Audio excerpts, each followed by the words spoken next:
Hello बच्चों। तो आज हम लोग क्या करेंगे, स्प्रिंग पढ़ेंगे। तो स्प्रिंग हमारे सिलेबस का एक बहुत ही इंटीग्रल पार्ट है, बहुत ही इंपॉर्टेंट पार्ट है, बहुत ही जरूरी पार्ट है। किन चीजों में जरूरी है? फोर्स कॉन्सेप्ट पढ़ते होगे, वहां वर्क एनर्जी थ्योरम में अक्सर क्या होता है, स्ट्रिंग्स आती। कोलिजन होता है, उसका बिहेवियर स्ट्रिंग के जैसा है। जितनी भी इलास्टिक प्रॉपर्टीज हैं, प्रॉपर्टीज ऑफ सॉलिड्स, वहां पर क्या होता है, स्प्रिंग टाइप का बिहेवियर होता है। जितने भी इलास्टिसिटी से रिलेटेड टॉपिक्स हैं, जैसे वेव जिस मीडियम में ट्रैवल करती है, तो वहां पर भी जो फोर्सेस लगते हैं वो इसी टाइप के फोर्सेस लगते हैं। तो आज हम लोग स्प्रिंग के बारे में सब कुछ सीखने जा रहे हैं, राइट। तो अगर पूरा सीखना चाहते हो तो पूरा देखना होगा। लर्निंग कहीं 10, 5, 20 मिनट में नहीं होती है, एक ग्रेजुअल प्रोसेस है, कंटिन्यूअस एफर्ट करनी पड़ती है।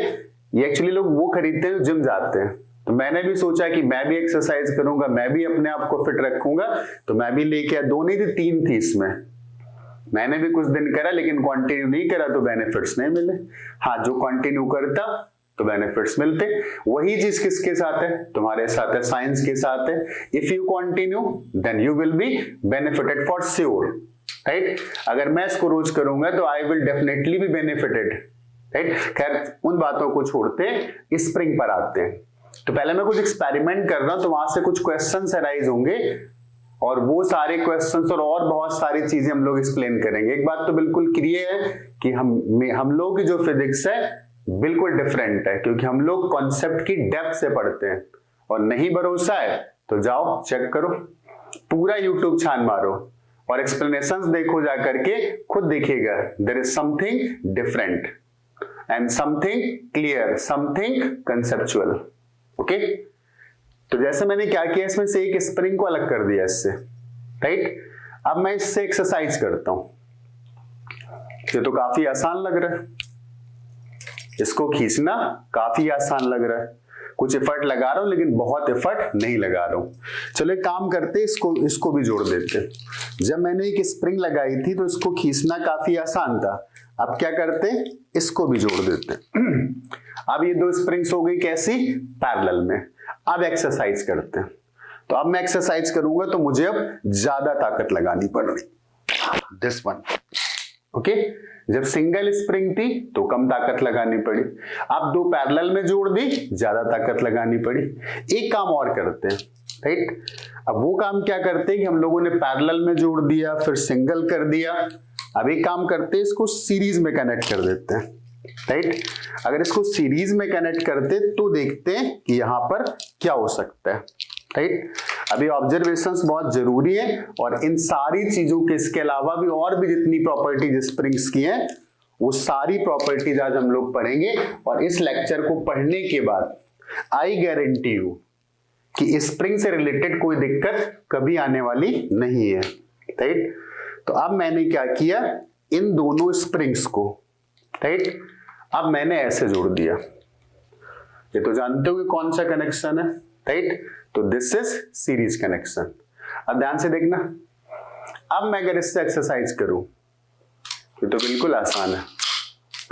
मतलब जब एक स्प्रिंग लगाई थी तो थोड़ा काम करना, थोड़ा फोर्स लगाना पड़ रहा था।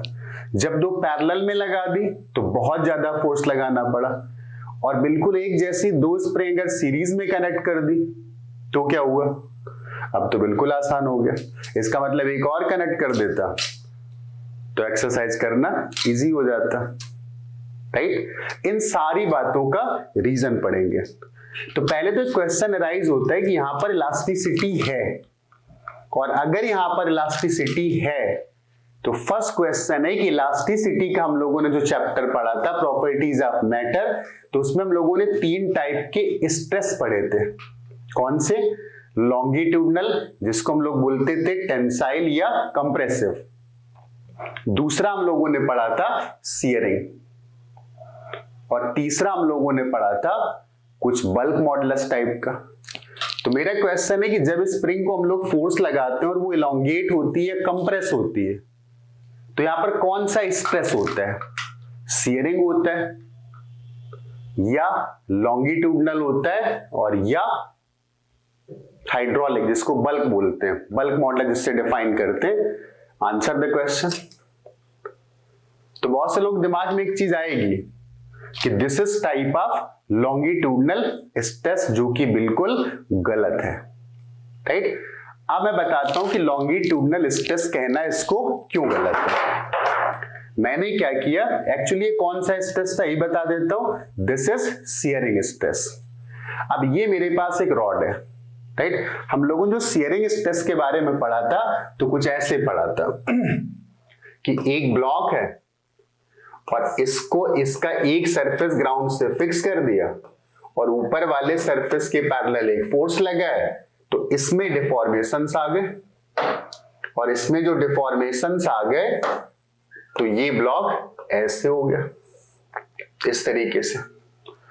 तो इसको हम लोग बोलते थे शियरिंग, कि यहां पर एक सरफेस दूसरे सरफेस के पैरेलल मूव कर गया। ऐसे नहीं समझना चाहते तो ऐसे एग्जांपल दे देता हूं कि हम लोगों ने एक ब्लॉक को क्या किया, इस वॉल से चिपका दिया, बहुत ढंग से चिपका दिया, उखड़ेगा नहीं, और यहां पर एक फोर्स लगा दिया। तो जब यहां पर फोर्स लगा दिया, यहां पर कुछ ग्रेविटी का फोर्स भी एग्जिस्ट करेगा, तो ये जो ब्लॉक है वो ऐसे हो गया, इस तरीके से आ गया। तो ये कौन सी प्रॉपर्टी है, ये शियरिंग प्रॉपर्टी है।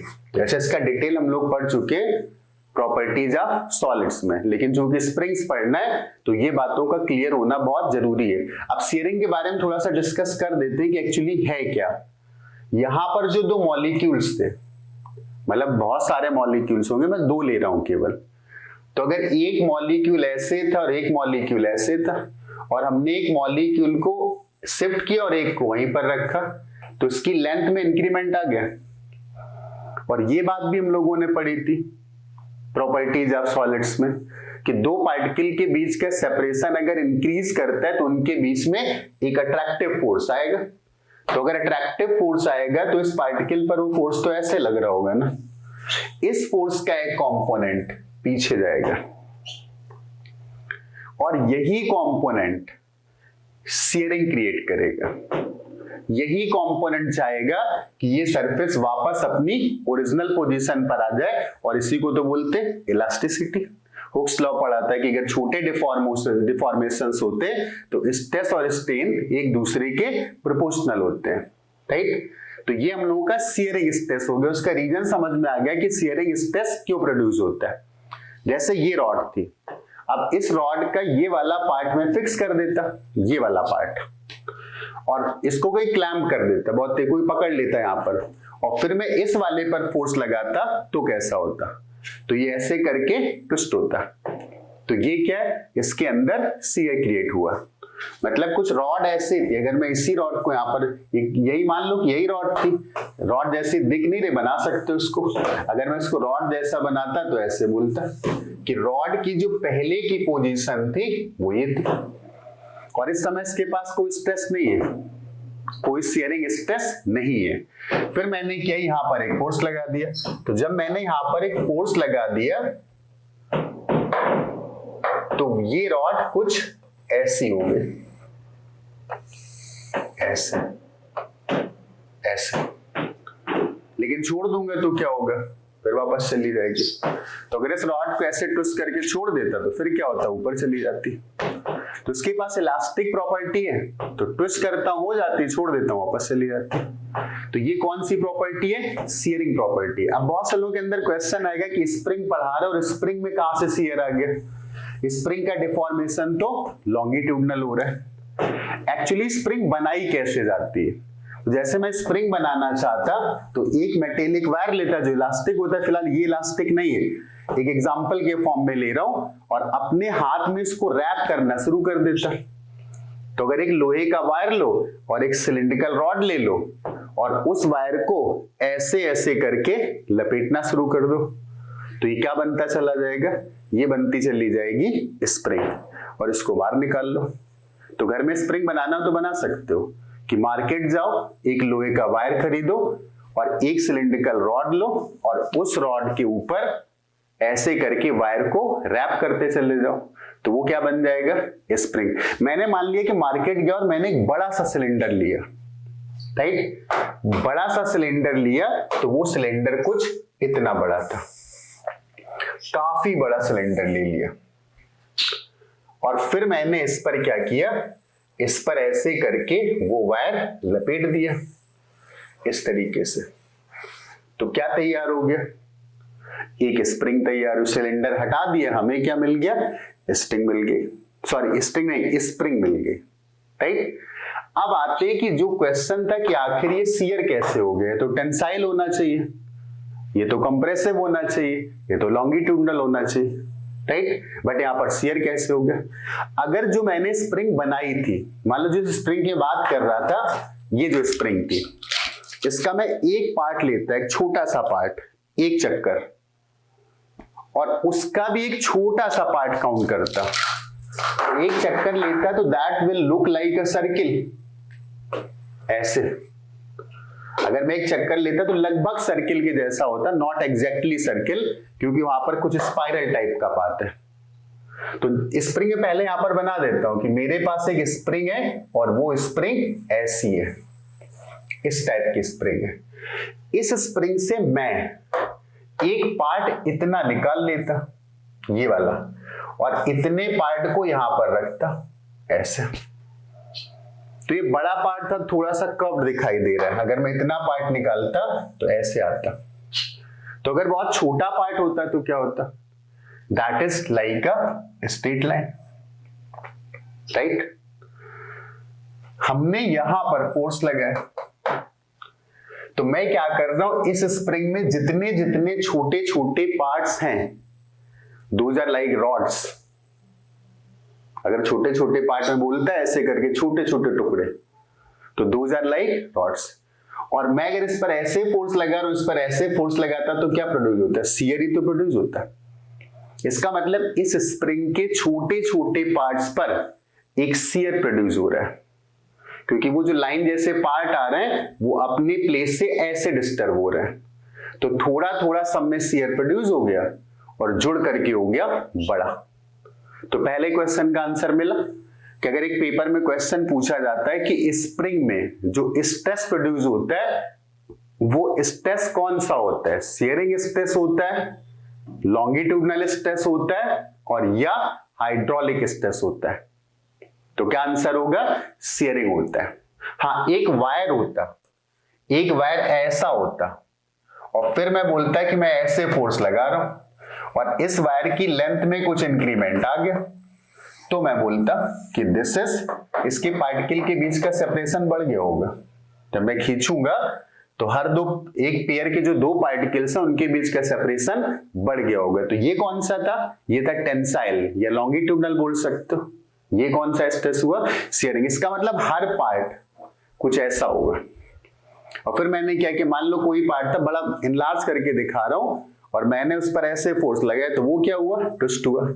तो हर पार्ट थोड़ा थोड़ा इस साइड पर ट्विस्ट हुआ, तो ये क्या हो गया, इलोंगेट हो गई। ऐसे इलोंगेट करना ज्यादा आसान है as compare to this one, right. तो स्प्रिंग में कौन सा स्ट्रेस होता है, पहला पार्ट समझ में, बहुत सारी चीजें पढ़ेंगे और सारी चीज जितनी हमारे 10+2 लेवल सिलेबस में है, जेई में आती, नीट में आती, स्प्रिंग से रिलेटेड, वो सारी क्लियर हो जाएंगी, राइट। एक बात हम लोगों ने प्रॉपर्टीज ऑफ सॉलिड्स में पढ़ी थी कि यहां पर इस जो हुक्स लॉ होता है, मतलब डिफॉर्मेशंस कम होने तक स्ट्रेस और स्ट्रेन प्रोपोर्शनल होते हैं, और तब तक जो बिहेवियर होता है बॉडी का वो इलास्टिक होता है। तो हम लोग इन स्प्रिंग्स को उन सिचुएशंस के लिए डील करेंगे जहां पर इनका बिहेवियर इलास्टिक है, मतलब बहुत बड़े डिफॉर्मेशंस की बात नहीं करेंगे। अगर बहुत बड़े डिफॉर्मेशंस कर दूं, जैसे मेरे पास यही स्प्रिंग थी और इसको बहुत ज्यादा खींच देता, तो यहां पर एक प्रॉब्लम आ जाती है, इसके अंदर परमानेंट एक डिफॉर्मेशन आना शुरू हो जाता। अगर मैं इसी स्प्रिंग को लेता और ऐसे खींचता चला जाता तो बेकार हो जाती है। थोड़ा खींचा, इलास्टिक बिहेवियर था, वापस आ गई। अगर मैं ज्यादा खींच देता, खराब हो जाएगी, नहीं खींच भी सकता हूँ, सोच रहा हूं ना खींचू, भी हो सकता है कभी मन कर जाए वर्कआउट करने का तो कर लूंगा, लेकिन इतना समझ में आ रहा होगा, अगर ज्यादा खींच दूंगा, बहुत ज्यादा खींच दूंगा, तो ये स्प्रिंग बेकार हो जाएगी, इसका इलास्टिक बिहेवियर खत्म हो जाएगा, राइट। इतनी बात समझ में आ गई। तो ये बात समझ में आ गई कि यहां पर जो स्ट्रेस प्रोड्यूस होता है that is shear stress, right. और अगर शियर स्ट्रेस से तो इसको हम लोग डिफाइन करेंगे मॉडुलस ऑफ रिजिडिटी, ठीक। अब लेकिन यहां पर एक बिहेवियर जो आता है, अगर शियर स्ट्रेस से सॉल्व करेंगे, वहां पर जाने की कोशिश नहीं कर रहा हूं, लेकिन जब यहां पर चीजों को ऑब्जर्व किया गया, अगर शियर स्ट्रेस के बारे में भी पढ़ोगे तो वहां पर हम लोग कैसे पढ़ते थे, उसका जो मॉडुलस ऑफ इलास्टिसिटी था that was F upon A into X upon H। तो यहां से अगर F हम लोग लिखना चाहेंगे तो A into modulus of elasticity upon H और इंटू X। तो उसके अंदर जो फोर्स प्रोड्यूस होता है that is proportional to X। हम लोग पूरी स्प्रिंग को नहीं काउंट कर रहे, स्प्रिंग के छोटे छोटे जो पार्ट है जिनसे मिल करके स्प्रिंग बनी है, वो छोटे छोटे स्ट्रेट लाइन पार्ट, तो उनका शियर लिख रहे थे हम। तो वहां से पता चल रहा था कि जो फोर्स लग रहा है वो छोटे छोटे पार्ट के शिफ्ट के बराबर है। तो शिफ्ट का मतलब होता है कि एक सरफेस फिक्स है, दूसरा कितने से शिफ्ट हो गया। तो रिजल्ट ये आ जाता है कि जो भी हम फोर्स लगाते हैं वो एक्स के प्रोपोर्शनल आने लगता है। कितनी बात क्लियर हो गई। तो उसके अंदर जो स्ट्रेस प्रोड्यूस होता है that stress force is directly proportional to x, कि हमने स्प्रिंग को कितने से कंप्रेस कर दिया या कितने से खींच दिया। अब जो मैंने स्टार्टिंग में एक्सपेरिमेंट करे थे पहले उनको समझ लेते हैं कि ऐसा क्यों हुआ, राइट। अब ध्यान से देखना, मान लो एक चक्कर, स्प्रिंग का जो एक चक्कर था, वन रोटेशन, स्प्रिंग ऐसे ऐसे बहुत बार रैप किया होगा, तो उसका जो एक लूप था मैं सिर्फ उसको काउंट कर रहा हूं। तो अगर मैं उस एक लूप को काउंट करता हूं तो इस एक लूप पर मैंने एक फोर्स लगाया, राइट। ध्यान से समझना, इस एक लूप पर मैंने एक फोर्स लगाया और यहां पर इसको फिक्स कर दिया। तो इसमें कुछ डिफॉर्मेशंस आ गए होंगे। अब इसमें डिफॉर्मेशंस आ गए होंगे तो ये लूप कुछ ऐसे हो गया होगा, नहीं दिख रहा होगा, दूसरे से बना देते, ये लूप कुछ ऐसे दिख रहा होगा, थोड़ा शिफ्ट हो गया होगा। Got it. तो पहले जो इसकी लेंथ थी वो मान लेता हूं वो लेंथ थी स्मॉल एल, और फिर इसकी लेंथ में एक इंक्रीमेंट आ गया और वो इंक्रीमेंट था डेल्टा एल। पहले सारी बातें समझ लो, फिर क्वेश्चन अपने आप ही सॉल्व होते हैं। सब कुछ पता होता है कोई चीज क्यों हो रही है, चीजें इजी लगने लगती, ठीक। ये हमारे पास सिर्फ एक लूप था। ओके, एक बात और याद करते हैं कि हम लोग जितनी स्प्रिंग्स पढ़ने वाले हैं, जब तक बोला ना जाए कि उसके पास मास है, इसका मतलब फिलहाल का जो डिस्कशन होगा वो सारा मासलेस स्प्रिंग का होगा। लेकिन स्प्रिंग मासलेस है ना, इसके पास अच्छा खासा मास है, लेकिन फिलहाल हम लोग आइडियल कंडीशंस पढ़ रहे हैं। ये सारी बातें उन स्प्रिंग्स के लिए पढ़ रहे हैं जो मासलेस हैं, और मासलेस हैं अगर मास ही नहीं है तो उस पर फोर्स नहीं लग सकता। तो मैं बोल सकता हूं कि आत्मा के पास ही मास नहीं होता है तो फोर्स ना उस पर लग सकता है ना वो लगा सकती। तो फोर्स लगाने के लिए क्या चाहिए, मास चाहिए। तो आत्माओं से डरने की जरूरत नहीं, भूतों से डरने की जरूरत नहीं, क्योंकि उनके पास क्या नहीं होता, मास नहीं होता है, right. Believe me, I am a physicist and so I am saying this. Come to the point, एक लूप था मेरे पास, तो डेल्टा एल का डिफॉर्मेशन आ गया, डेल्टा एल शिफ्ट हो गई। अब ध्यान से सुनना, मेरे पास अगर ऐसे दो लूप्स होते, एक लूप ये था और एक लूप ये था, और फिर मैंने यही फोर्स लगाया होता, तो मासलेस है, इसका मतलब क्या, नेट फोर्स कितना होगा, 0। तो अगर मैं किसी भी पॉइंट पर पूछता तो वो तो रेस्ट पर होता, तो टोटल फोर्स कितना होता है, 0 होता। और टोटल फोर्स 0 होने का मतलब जितना आगे लगेगा उतना ही पीछे लगेगा। तो इस स्प्रिंग का अगर मैं कोई भी पार्ट काउंट करता, ये वाला पार्ट काउंट करता, तो मैं बोलता इस पर नेट फोर्स तो 0 है, और टोटल तो रेस्ट पर है ना, मास ही 0 है, तो जितना आगे लगा होगा उतना पीछे लग गया होगा। इसका मतलब फोर्स सब जगह बराबर बराबर डिस्ट्रीब्यूट हो चुका होगा, मतलब सब जगह फोर्स की वैल्यू F रही होगी। तो जो ये एक सिंगल पार्ट बना था ये वाला, इस पार्ट पर भी F का फोर्स लगा होगा और इस पार्ट पर भी F का फोर्स लगा, और एक लूप में कितना डिफॉर्मेशन आता था, डेल्टा एल का आता था। तो यहां पर डेल्टा एल से ये बढ़ गया होगा और डेल्टा एल से ये बढ़ गया होगा। इसका मतलब डेल्टा एल से ये बढ़ा और डेल्टा एल से ये बढ़ा, तो अब की बार जो इंक्रीमेंट हो गया that increment is 2 delta L. एक बात हमें समझ में आने लगी क्या? हमें समझ में आने लगा कि स्प्रिंग हम जितनी बड़ी बनाते चले जाएंगे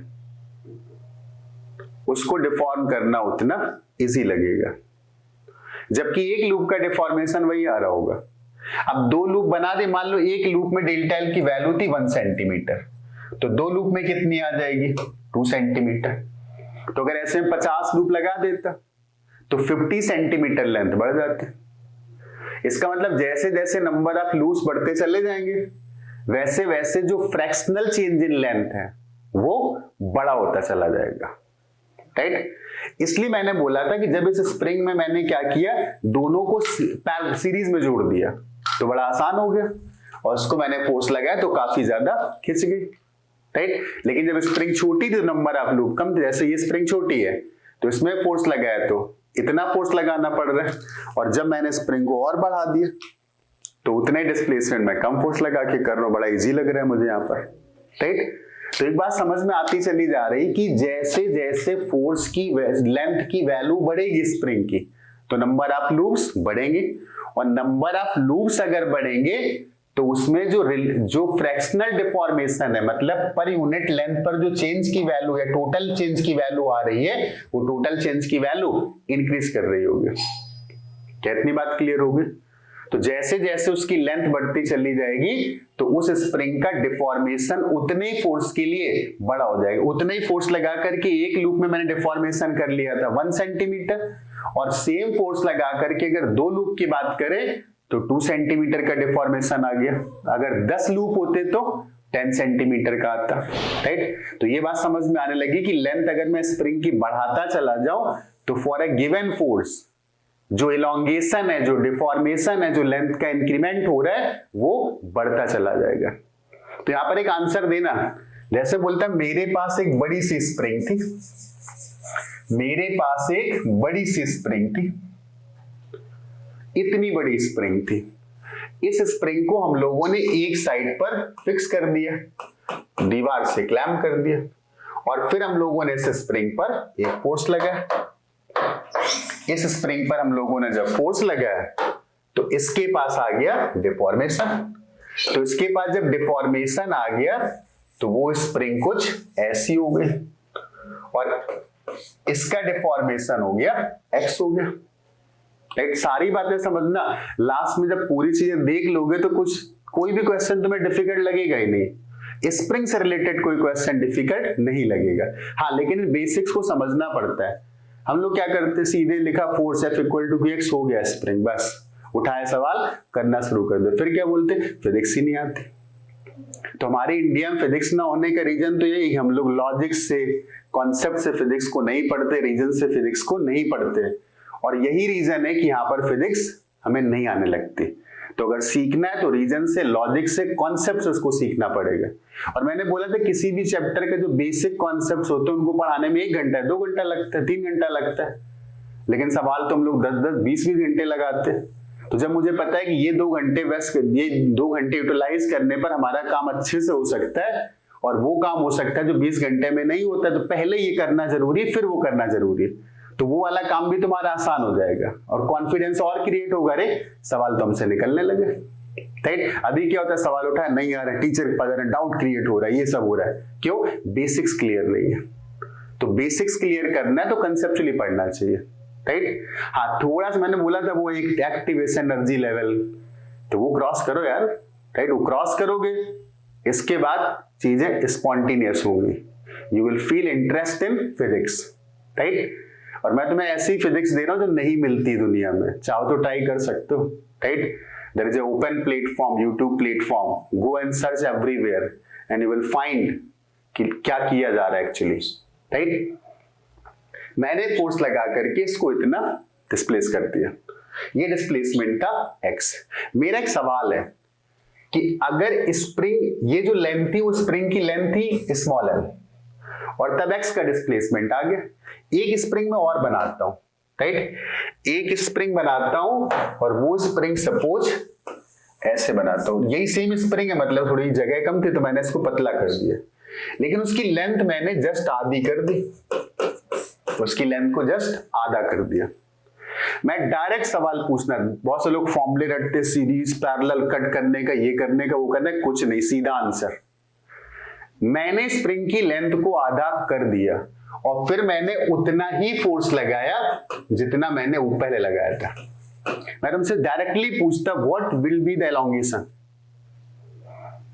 तो आंसर आ गया होगा। कैसे? नंबर ऑफ लूप हमने कर दिए आधे और फोर्स रखा सेम, तो पर लूप इलोंगेशन तो सेम आना, लेकिन नंबर ऑफ लूप हो गए आधे, तो इलोंगेशन भी कैसा हो गया? आधा हो गया। कैसा हुआ? आधा।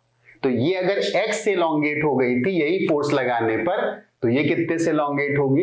x/2 से, राइट।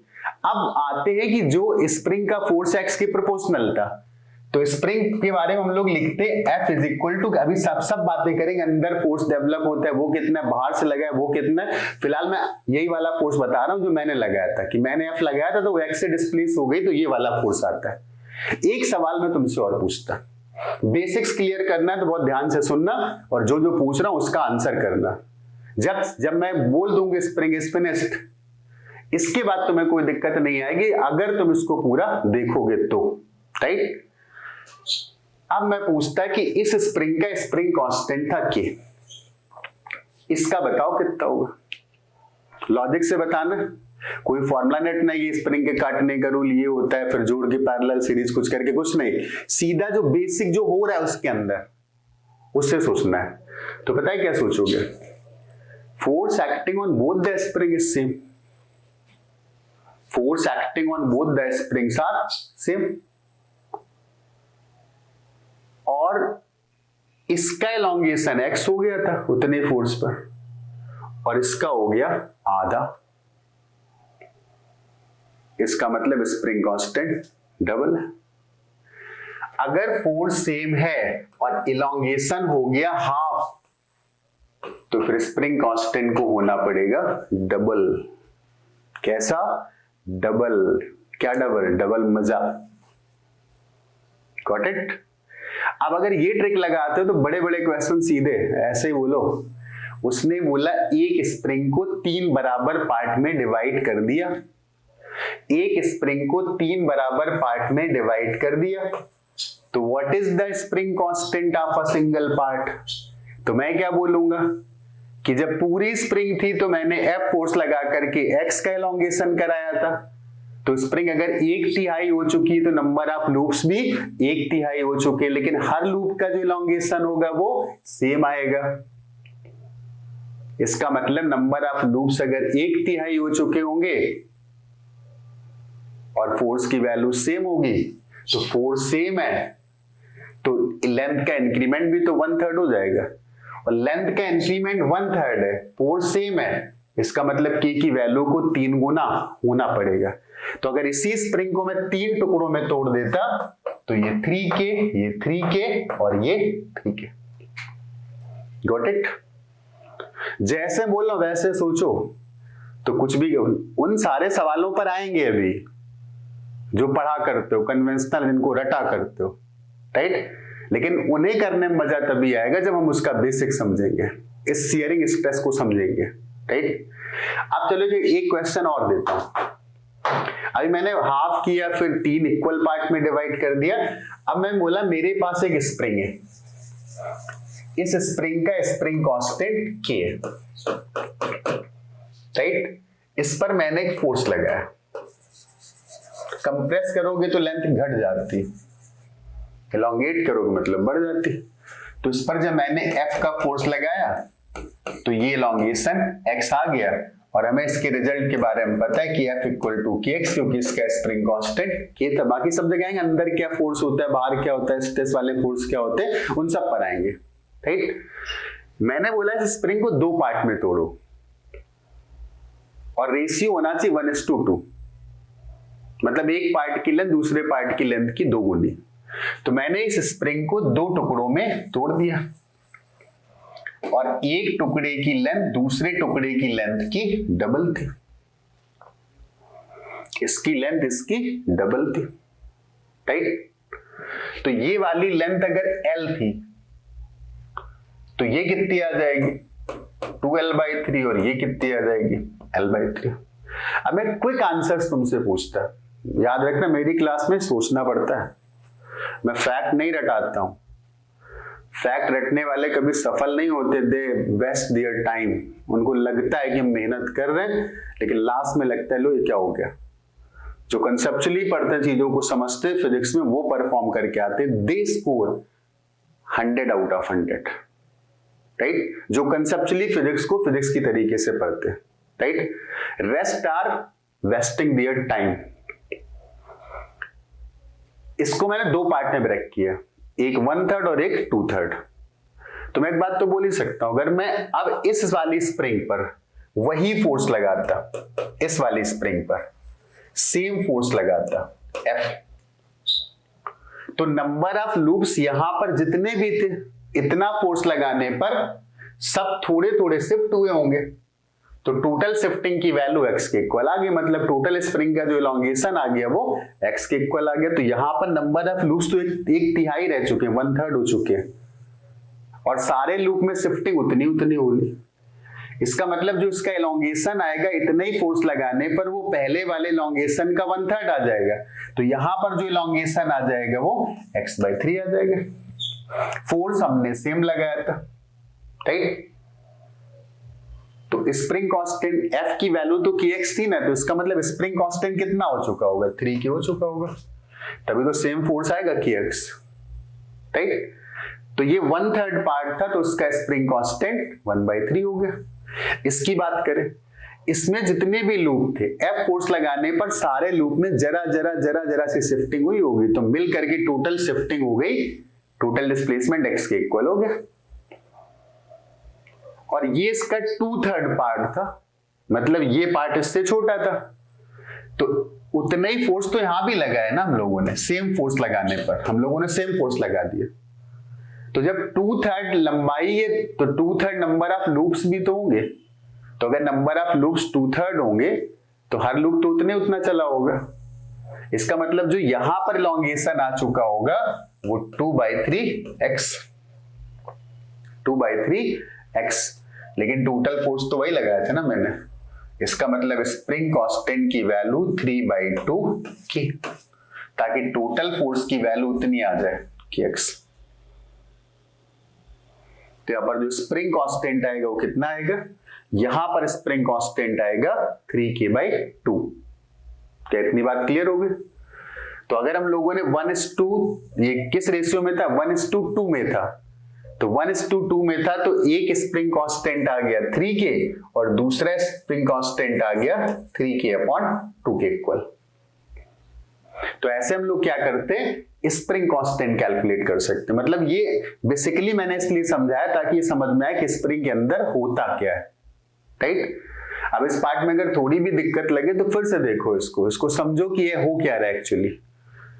एक बार फिर समझते हैं इसको। टोटल स्प्रिंग थी जिसकी लेंथ थी L, F फोर्स लगाकर इसकी लेंथ को हम लोगों ने x से बढ़ा दिया, तो मैं लिख सकता हूं F=kx।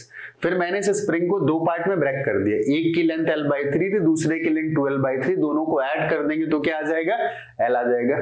तो अगर ये वाली लेंथ 1/3 हो चुकी है तो नंबर ऑफ लूप्स भी 1/3 हो चुके होंगे। नंबर ऑफ लूप्स अगर 1/3 हो चुके, इसका मतलब क्या है कि जो इलॉन्गेशन है वो भी तो 1/3 हो चुका होगा। इसका मतलब इलॉन्गेशन की वैल्यू यहाँ पर x/3 आ रही होगी, लेकिन फोर्स उतना ही लगना।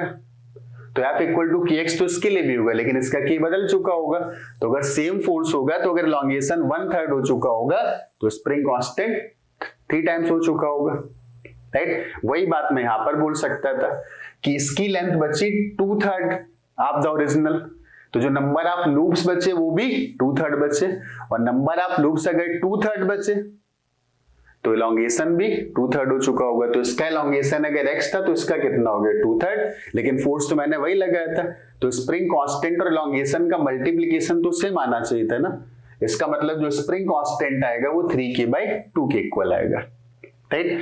तो ऐसे हम लोग स्प्रिंग को काटे या जोड़े तो हम लोग कैलकुलेट कर सकते हैं कि क्या स्प्रिंग कांस्टेंट आ रहा होगा, राइट। ये डिस्कशन हो गया स्प्रिंग कांस्टेंट का मीनिंग क्या होता है, राइट, कि वहां पर इलोंगेशंस कैसे आते हैं, स्ट्रेस कौन सा होता है। अब बात करते हैं कि हम लोगों ने तो बोला था कि हम लोग मासलेस स्प्रिंग पढ़ रहे हैं, हम लोग जो भी स्प्रिंग पढ़ रहे हैं वो कैसी हैं, वो तो मासलेस स्प्रिंग्स हैं। तो अगर वो स्प्रिंग मासलेस है तो मासलेस बॉडी पर फोर्स कितना होता है, 0। न्यूटन का अगर सेकेंड लॉ लिखते हैं इक्वल टू ma, तो जिस बॉडी के पास मास ही एग्जिस्ट नहीं करेगा उस पर फोर्स कितना होगा, 0। तो इस पर फोर्स की वैल्यू कितनी आ गई, 0। अब मैं तुमसे पूछता क्या मासलेस बॉडी चल सकती है, ऑब्वियसली चल सकती है, काइनेमेटिक्स है वो। अगर कोई ऑब्जेक्ट है तो अपनी पोजीशन बदल सकता है, बट एक्सेलरेशन उसके पास क्या एक्सेलरेशन हो सकता है। अभी क्वेश्चन आता है, बहुत से और डाउट क्रिएट हो जाएंगे कि एक्सेलरेशन आया कहां से होगा। एक्सेलरेशन आने का मतलब तो फोर्स, लेकिन मासलेस बॉडी चल तो सकती है ना, उसके पास वेलोसिटी तो हो भी सकती।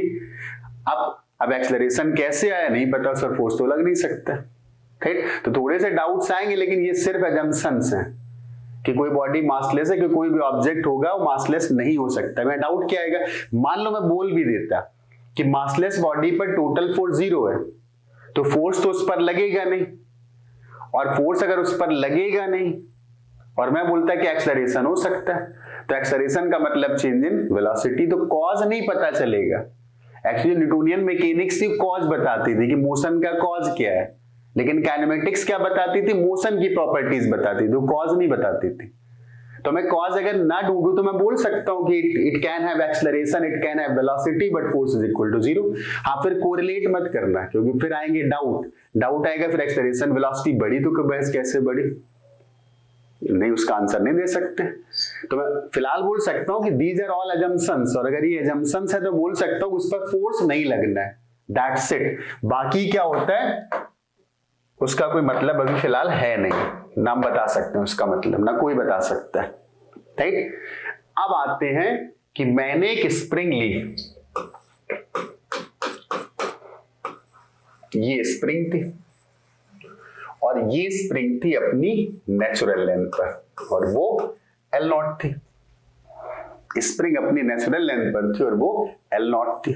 एक बात और, कोई तुमसे पूछे स्प्रिंग कांस्टेंट किस पर डिपेंड करता है, तो हम लोगों ने जो वो स्ट्रेस वाला फॉर्मूला लिखा था वो वायर के एरिया पर डिपेंड करेगा, राइट। जो स्ट्रेस हम लोगों ने कैलकुलेट, कितना मोटा वायर है, राइट, तो वो मटेरियल पर डिपेंड करेगा, क्योंकि हम लोगों ने जो वहां पर ईटा लिखा था वो शेयरिंग मॉडुलस ऑफ इलास्टिसिटी था।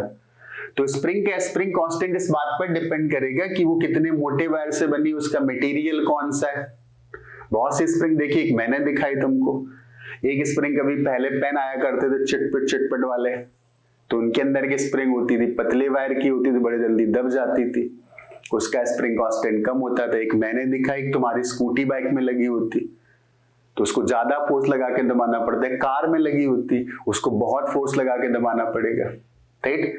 और ट्रक में जाओगे तो वहां पर और ज्यादा जरूरत पड़ती है, तो वहां पर क्या करता है, सीधे स्ट्रेस यूज कर लेता है, शेयरिंग स्ट्रेस, कैसे, कमानी लगा देता है। तो शेयरिंग इलास्टिसिटी की बात, कभी ट्रक में देखना तो नीचे स्प्रिंग्स नहीं होती, क्योंकि वहां पर बड़े फोर्सेस को बैलेंस करना होता है, ट्रक का वजन बहुत ज्यादा होता है, तो वो क्या करते हैं, बहुत सारी ऐसे करके इनको कमानी बोलते हैं, राइट। तो बहुत सारा लगाते हैं, तो कौन सी प्रॉपर्टीज है, शेयरिंग प्रॉपर्टी है। वो कमानी एक्चुअली पहले से ऐसी होती है, ओरिजिनली उसका शेप ऐसे होता है, ऐसे, तो उसका लोड पड़ता है तो सीधी होती है, लेकिन वापस अपने ओरिजिनल शेप में जाने की उसको बनाया ऐसे जाता है, ठीक। तो हम लोग आते हैं कि मासलेस स्प्रिंग है, इसकी नेचुरल लेंथ L के इक्वल है। अब हम लोग क्या करते हैं, इस पर फोर्स लगा के इसको बढ़ाते हैं। तो मैंने इस पर एक फोर्स लगाया और इसकी लेंथ को बढ़ा दिया, मतलब हर लूप में थोड़ा थोड़ा गैप आया और जुड़ करके वो काफी बड़ा हो गया, F का फोर्स लगा, राइट। अब यहां पर समझते हैं कि फोर्स का डिस्ट्रीब्यूशन कैसे होगा। हम लोगों ने जब फोर्स कॉन्सेप्ट पढ़ा तो मैंने बोला था एक सिस्टम बहुत जरूरी होता है। If we take spring as a system हम लोगों की चॉइस होती है, हम क्वेश्चन सॉल्व करने के लिए अपने हिसाब से सिस्टम लेते हैं। सिस्टम में स्प्रिंग को भी ले सकते हैं, स्प्रिंग और बॉल को भी ले सकते हैं, खुद को भी ले सकते हैं, ग्राउंड को ले सकते हैं, कुछ भी जो अपनी अपनी कन्वीनियंस के अकॉर्डिंग हमें डिसाइड करना है what is the system, okay. तो स्प्रिंग अगर एक सिस्टम है तो मैंने इसको पकड़ के खींचा था,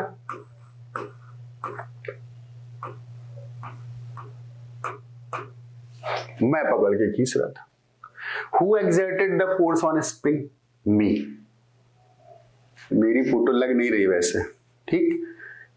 मैं एक्सटर्नल हो गया स्प्रिंग के लिए, तो ये वाला फोर्स कैसा हो गया? This is external. समझना ध्यान से कैसे फोर्स डिस्ट्रीब्यूट होता है। तो ये वाला जो फोर्स था वो एक्चुअली एक्सटर्नल एजेंट ने लगाया था। फिलहाल एक्सटर्नल एजेंट मैं हूं। स्प्रिंग खिंच करके ऐसे चुपचाप खड़ी हो गई और एक्स से खिंच गई, ठीक। मैं बोलता कि इस पार्टिकल की बात करो, think about this particle, what it is thinking actually. वो क्या सोच रहा होगा? हम लोग सोचेंगे कि ये तो रेस्ट पर है, इसकी वेलोसिटी 0, इसका एक्सेलरेशन 0, इसका मास 0, तो इस पर फोर्स भी 0। तो इस पार्टिकल पर फोर्स कहां से आया होगा? दूसरा, क्योंकि एक तो लग रहा है ना, और होना क्या है? 0। इसका मतलब इसके बगल में जो पार्टिकल रहा होगा तो उसने एक फोर्स ऐसे लगा दिया होगा और हम लोगों ने ऐसे लगाया था, और ये दोनों रहे होंगे बराबर, तभी नेट फोर्स 0 आ गया। वैसे ही मासलेस ऑब्जेक्ट पर, मासलेस पॉइंट पर टोटल फोर्स की वैल्यू को 0 होना पड़ता है। अब न्यूटन्स लॉ क्या था? अब object can exert a force on object. Force अपने आप तो आ नहीं सकता है। If there is force on any body, it must be acted by some other body in contact और इन सेपरेशन। तो और यहां तो कुछ दिख नहीं रहा है, कॉन्टेक्ट वाली बात ही कर सकते हैं। तो इसके बगल में एक दूसरा पार्टिकल होगा। अब मैं क्रॉस सेक्शन ऐसे लेते चला जा रहा हूं, ऐसे मान ले तो बहुत पतली सी स्प्रिंग, उसका रेडियस बहुत कम है, तो मैं छोटे छोटे क्रॉस सेक्शंस ले रहा हूं। तो इसके पीछे जो क्रॉस सेक्शन पड़ा होगा उसने इस पर ऐसे फोर्स दिया होगा। तो न्यूटन का थर्ड लॉ क्या था? एक्शन रिएक्शन का। तो उस पर ऐसे लग गया होगा। फिर इसके पीछे रहा होगा, उसने इस पर फोर्स बैलेंस, क्योंकि इस पर भी तो नेट फोर्स 0 होना चाहिए, तो एक्शन रिएक्शन से ऐसे लग गया होगा। ऐसे ऐसे करके सब जगह डिस्ट्रीब्यूट कर दो। इसका मतलब अगर मैं स्प्रिंग का कोई भी पॉइंट लेता तो उस पर एक ऐसे भी लगता और ऐसे भी लगता। तो these are forces inside the spring, और इन्हीं फोर्सेस की वजह स्प्रिंग बोल जा रहा हूं, स्प्रिंग स्ट्रेस में। स्ट्रेस का मतलब होता है, मैंने बोला था प्रॉपर्टीज ऑफ मैटर में, स्ट्रेस का मतलब होता है कि ऐसी स्टेट जहां पर वो सिस्टम रहना नहीं चाहता है, उस स्टेट को छोड़ करके अपनी ओरिजिनल स्टेट पर आना चाहता है, वो स्टेट तुम्हारे अंदर स्ट्रेस हुआ। तो स्ट्रेस का मतलब क्या है? There are some environmental external factors कि जिनकी वजह से तुम डिस्टर्ब हो गए कि यार उसने ये बोल दिया था, तो तुम चाहते हो कि मैं स्ट्रेस ना लूं, लेकिन एक एक्सटर्नल एनवायरमेंट था, उसने कुछ ना कुछ ऐसा न्यूसेंस क्रिएट किया कि तुम्हारे दिमाग में स्ट्रेस आने लगा, लेकिन तुम चाहते हो कि मैं स्ट्रेस को रिमूव कर दूं। तो ये वही स्ट्रेस, इसका कॉज ये था, मैंने इसको डिफॉर्म किया था, तो इसके अंदर स्ट्रेस आया ताकि वो अपनी ओरिजिनल लेंथ पर पहुंच जाए। तो ये बात समझ में आ गई कि इस स्प्रिंग के डिफरेंट पॉइंट पर नेट फोर्स तो हर एक पॉइंट पर 0 होगा, लेकिन उतना ही लगेगा जितना सब जगह लगेगा। तो मैं अगर तुमसे एक बात और पूछता कि ये वाली स्प्रिंग थी जहां पर मैंने फोर्स लगाया था इस पॉइंट पर, तो इस पॉइंट पर स्प्रिंग ने कितना फोर्स दिया होगा? किधर? तो स्प्रिंग का फोर्स तो पीछे लगा होगा ना। इस पॉइंट पर मैंने जो लगाया था वो इधर था, F एक्सटर्नल। वो अलग बात थी कि F एक्सटर्नल की वैल्यू और F स्प्रिंग फोर्स की वैल्यू सेम थी, लेकिन डायरेक्शन तो अलग अलग है ना। This force exerted by me and this force is exerted by spring. तो स्प्रिंग के इस पार्ट पर जो पीछे की तरफ का पार्ट था, उसने जो फोर्स लगाया था उसकी डायरेक्शन इधर थी, तो स्प्रिंग का फोर्स पीछे आ गया और डिस्प्लेसमेंट आगे आ गया। तो मैं एक बात कभी कभी लिखा होता है कि F spring is equal to minus kx। तो इसका मतलब समझना है कि जरूरी नहीं कि यही बात करूं, मैं कहीं बात करता, राइट। तो जिस पॉइंट पर मैंने फोर्स लगाया उस पॉइंट पर मेरा फोर्स और डिस्प्लेसमेंट तो पैरेलल है, लेकिन उस पॉइंट पर जो बाकी की स्प्रिंग ने फोर्स लगाया होगा तो वो डिस्प्लेसमेंट के ऑपोजिट आ रहा है, तभी ऐसे लिखते हैं F equal to minus kx। यही रिस्टोरिंग फोर्स था, ये अंदर वाला फोर्स था, बाहर वाला नहीं था, बाहर वाला तो पैरेलल था। अब ऐसे और बात करता, चलते चलते चलते चलते यहां पहुंचो, उस पॉइंट पर पहुंचो जो पॉइंट इस दीवार से कनेक्टेड है। तो मैं इस पॉइंट की बात करता हूं, राइट, इस वाले पॉइंट की यहां पर बना लेता हूं। तो इस वाले पॉइंट पर अगर बात करता तो मैं बोलता स्प्रिंग के इधर के पार्टिकल ने तो F लगाया था, मुझे पता था, बट इधर तो स्प्रिंग खत्म हो रही ना, लेकिन इस पर नेट फोर्स कितना होना चाहिए, 0 होना चाहिए। तो 0 होना चाहिए, तो बाकी किसने लगा दिया होगा, तो बाकी बॉल ने पकड़ लिया होगा, और बॉल का फोर्स भी कितना होगा, जितना स्प्रिंग का होगा। तो अगर मैं स्प्रिंग को सिस्टम लेता, और फिर बोलता है कि सारे एक्सटर्नल फोर्सेस बताओ, तो एक तो इस तरफ मैंने लगा दिया था, कितना था, एक्सटर्नल, और एक इधर किसने लगा दिया था, वॉल से जुड़ी थी तो उसने लगा दिया F वॉल। लेकिन स्प्रिंग अगर पूरे को मान लेता है एक सिस्टम, तो सिस्टम कैसा था, मासलेस और रेस्ट पर भी था, तो नेट फोर्स कितना होना चाहिए, 0। इसका मतलब जितना फोर्स मैंने लगाया उतना ही फोर्स वॉल ने लगाया, और उतना ही फोर्स स्प्रिंग के अंदर सब जगह प्रोड्यूस हुआ। लेकिन हर पार्टिकल पर जितना आगे लग रहा था उतना पीछे लग रहा, तभी नेट फोर्स बैलेंस भी हुआ। इतनी बात क्लियर होगी। तो ऐसे लगते स्प्रिंग पर फोर्सेस। अब इतनी बात समझ में आ गई, तो कुछ और आगे बढ़ा जाए। तो पहले तो हम लोग कुछ एग्जांपल सॉल्व करते हैं इसके, राइट, ताकि तुम्हें थोड़ा सा कन्वीनियंस फील हो।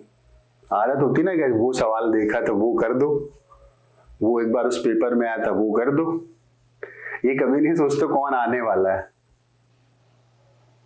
अब कहोगे कैसे पता कौन सा आने वाला है, तो नहीं, पर उसी तैयारी करनी पड़ती कि कुछ भी पूछे, हमें अपने आप को इतना योग्य बनाना है कि कुछ भी पूछे आई विल सॉल्व। जो पूछ चुका है वो नहीं पूछेगा, हाँ उससे सीख सकते हैं किस टाइप के क्वेश्चंस आते हैं, बट हमें बिल्कुल तैयार रखना है, कुछ भी आए कहीं से पूछे, we will have to answer the question. Okay, चलो क्वेश्चंस करना शुरू करते हैं। तो फोर्स का वर्क तो मैंने कर दिया। हाँ, एक चीज और याद रखना, अगर मैं ऐसे फोर्स लगाता तो कंप्रेस हो जाती, तो बातें बराबर है, वहां पर force is directly proportional to displacement. Okay, एक पहला क्वेश्चन सॉल्व करते हैं कि एक वर्टिकल स्प्रिंग थी ऐसे, इसकी अपनी कुछ नेचुरल लेंथ थी, और वो नेचुरल लेंथ मैं L0 से लिखता हूं, ठीक। अब इस स्प्रिंग पर मैंने क्या किया, एक ब्लॉक बांध दिया नीचे से, तो क्या होगा, अगर मैं पहले बांधता ऐसे करके और छोड़ देता तो क्या होता, इस ब्लॉक को तो अर्थ खींच रही होगी ना, कितने से, mg से, लेकिन अभी तो स्प्रिंग एलोंगेटेड है नहीं, तो स्प्रिंग अगर अभी एलोंगेटेड नहीं है तो स्प्रिंग तो फोर्स लगा नहीं सकती, तो इस ब्लॉक पर एक नेट फोर्स आ जाएगा और वो नीचे जाएगा। लेकिन जैसे ये ब्लॉक थोड़ा सा नीचे जाएगा तो ये तो स्प्रिंग से जुड़ा हुआ है, तो अगर ये स्प्रिंग से जुड़ा हुआ है तो स्प्रिंग थोड़ी सी एलोंगेट हो जाएगी, तो स्प्रिंग एलोंगेट हो जाएगी तो ऊपर की तरफ एक फोर्स लगा देगी, और नीचे वाला फोर्स तो था फिक्स। तो जब तक नीचे वाला फोर्स ऊपर वाले फोर्स से बड़ा रहेगा तब तक नेट फोर्स किधर लगेगा, नीचे की तरफ, तो इसके पास एक एक्सेलरेटिव मोशन होगा क्योंकि mg एक से बड़ा है। तो जब तक ये ऐसी पोजीशन पर पहुंचेगा भी, जब तक ऐसी पोजीशन पर ये पहुंचेगा भी कि स्प्रिंग का जो भी फोर्स आ गया kx0 mg के बराबर हो जाएगा, तो उस समय रुक नहीं पाएगा, इसके पास आ जाएगी वेलोसिटी, क्योंकि अभी तक कौन सा बड़ा था, mg। तो mg अगर kx से अभी तक बढ़ा रहा है, kx बदलता रहा होगा, क्योंकि स्प्रिंग का एलोंगेशन जैसे जैसे बढ़ेगा वैसे वैसे kx बदलेगा, तो kx अगर बदलेगा तो एक्सेलरेशन होगा नीचे की तरफ, वो बदल रहा होगा, और नीचे एक्सेलरेशन होगा तो उसने क्या कर दिया होगा, वेलोसिटी दे दी होगी। तो अगर वेलोसिटी दे दी होगी तो यहाँ पर जब पहुंचेगा तो उसके पास आ जाएगी वेलोसिटी, तो रुक नहीं पाएगा और नीचे जाएगा, मतलब ऑसिलेट करेगा। फिलहाल हम लोग इस प्रॉब्लम पे नहीं जा रहे हैं, हमने क्या किया, इसको धीरे से पकड़ा और आराम से धीरे धीरे छोड़ा, और जहां इक्विलिब्रियम अचीव होगी वहीं रुक गया। तो ये वाला केस भी हम लोग करेंगे जब वर्क एनर्जी थ्योरम के क्वेश्चन सॉल्व करेंगे, तो समझ में आ गया मैं क्या कह रहा हूं। मेरे पास एक स्प्रिंग थी और उस स्प्रिंग की जो नेचुरल लेंथ थी वो कितनी थी, वो थी L0 थी। और फिर मैंने इस पर एक ब्लॉक बांधा और पकड़ के आराम से धीरे धीरे लोअर किया और तब तक लोअर किया जब तक मुझे पता चला कि ब्लॉक अपने आप रुक गया। मैं हाथ लगाए रहा नीचे, ऐसे धीरे धीरे करके चेक करता रहा कब रुक जाएगा। तो एक लेवल आ गया कि वहां पर रुक गया, मैंने अपना हाथ हटा लिया, अदरवाइज काइनेटिक एनर्जी आ जाती तो अभी वहां पर नहीं जाना चाहते, राइट। ये रेस्ट पर है, ये कैसा है, रेस्ट पर है। तो रेस्ट पर है तो फोर्स कैसा होना चाहिए, बैलेंस। अब ये इलोंगेशन की वैल्यू सपोज x के इक्वल हो गई, तो इस पर जो ग्रेविटी का फोर्स लग रहा होगा वो किधर लगेगा, नीचे लगेगा। और स्प्रिंग का इलोंगेशन अगर x था तो स्प्रिंग का फोर्स किधर लगेगा, ऊपर लग रहा होगा। तो यहां से मैं बोल सकता हूं kx is equal to mg, तो x is equal to mg upon k। Is that okay? इसका मतलब यहां पर जो स्प्रिंग का एलोंगेशन आएगा वो कितना आएगा, mg अपॉन k आएगा। अब मैं एक बात तुमसे और पूछता, मैं बोलता ठीक है इसके पास एक ब्लॉक लगा था, ठीक है, और इसको सपोज हम लोग कैपिटल X मान लेते कि ये जो एलोंगेशन था वो कैपिटल X था। मैं बोलता इससे एक ब्लॉक और चिपका दो, छोटा सा स्मॉल एम मास का, और फिर बताओ कि एलोंगेशन क्या क्या होगा। तो एक बात तो होता है, अगर इसके नीचे में एक और चिपका देता, फेविकोल लेता और चिपका देता तो वेट बढ़ जाता, तो फिर ये ज्यादा वेट, स्प्रिंग का फोर्स तो नहीं था, वेट बढ़ गया तो नेट फोर्स नीचे आता, फिर नीचे आता, फिर पकड़े रहता नीचे, तो ये पता था कि नीचे जाकर के कहीं रुकेगा। तो मैं पूछता फर्दर एलोंगेशन कितना होगा। तो जब मैंने इस पर एक वेट और लटका दिया, तो एक वेट लटकाने के बाद सिचुएशन हो गई ऐसी, ये वाला था कैपिटल M और ये वाला था स्मॉल। तो इसका एलोंगेशन कुछ फर्दर इंक्रीज कर चुका होगा और वो सपोज कर गया, इंक्रीज कर गया स्मॉल x से। तो पहले एलोंगेशन कितना था, मैंने माना था कि दैट वाज कैपिटल X।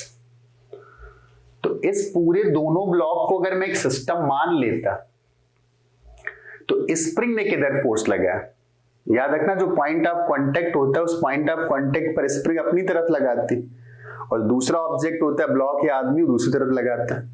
तो मैंने तो इसको सिस्टम माना था ना, इसके सिस्टम के लिए स्प्रिंग कैसी एक्सटर्नल, तो स्प्रिंग ने फोर्स किधर लगा दिया होगा, इस पर स्प्रिंग ने लगा दिया होगा ऊपर, और कितना लगाया होगा, आपकी बार elongation capital X plus small x हो गया। लेकिन अब की बार वेट भी बढ़ गया, कितना, capital M plus small m, तो मास हो गया, तो वेट कितना हो गया, जिससे मल्टीप्लाई कर दो। अभी भी रेस्ट पर है, तो अगर ये अभी भी रेस्ट पर है तो हम लोग बोल सकते हैं कि ये वाला force K capital X plus K small x is equal to capital mg और प्लस स्मॉल mg। और हमें पता था कि K कैपिटल X की वैल्यू mg के बराबर है, तो ये K कैपिटल X और mg कैपिटल mg वाला तो कैंसिल हो गया, और इसको जब सॉल्व करेंगे तो स्मॉल x की वैल्यू आ जाएगी स्मॉल mg अपॉन K। तो यहां से फिर एक पैटर्न हमें मिल गया कि अगर हमने ए स्प्रिंग से एक ब्लॉक लटकाया तो कितना एलोंगेशन हुआ, mg बाई k हुआ, mg बाई k तो है, फिर दूसरा और लटका दिया तो एलोंगेशन फर्दर और बढ़ गया, कितने से बढ़ गया, स्मॉल mg बाई k से। तो एक और लटका देता तो क्या होता, उस मास के करस्पॉन्डिंग mg बाई k से और बढ़ जाता। मान लो पहली बार हमने m1 लटकाया तो कितना एलोंगेशन आया, m1g बाई k, फिर हमने इसके साथ m2 और जोड़ दिया तो फर्दर कितना एलोंगेशन आ गया, m2g बाई k और बढ़ गया, फिर मैंने उसके साथ m3 और जोड़ दिया तो फर्दर और कितना बढ़ गया, m3g बाई k बढ़ गया। तो हर मास लटकाने की करस्पॉन्डिंग जो एलोंगेशन आता चला जा रहा होगा वो एलोंगेशन mg बाई k बढ़ता चला जाएगा, राइट।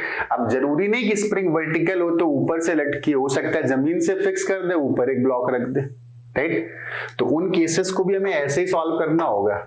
मान लो बोलते हैं कि हमारे पास ये ग्राउंड है और यहां पर एक स्प्रिंग है और इस स्प्रिंग के ऊपर हमने एक ब्लॉक रख दिया। तो पहले तो मैं नेचुरल सिचुएशन बना लेता हूं कि नेचुरल लेंथ जब थी तो स्प्रिंग कुछ ऐसे थी, इसका स्प्रिंग कांस्टेंट था K, और इसके ऊपर जब हम लोगों ने कैपिटल M मास का एक ब्लॉक रख दिया तो ये दब गई। जैसे हम लोग बाइक के बैठते उस पर स्प्रिंग क्या होती, दब जाती।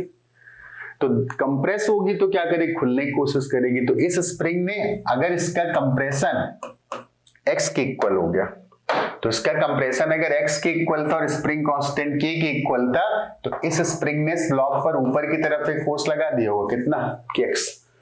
और इस फोर्स ने क्या किया होगा, इस ब्लॉक के वेट mg को बैलेंस कर लिया होगा।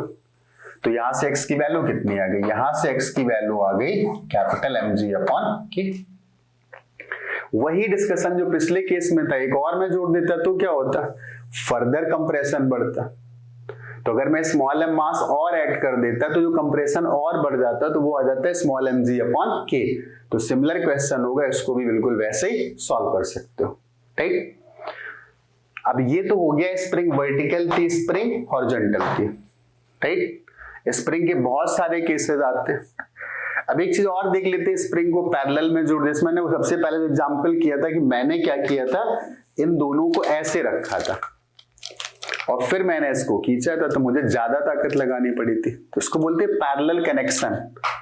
तो अगर स्प्रिंग्स पैरेलल में कनेक्टेड है तो क्या होता है, तो सपोज मैंने बोला कि मैंने यहां पर दो स्प्रिंग्स ले ली,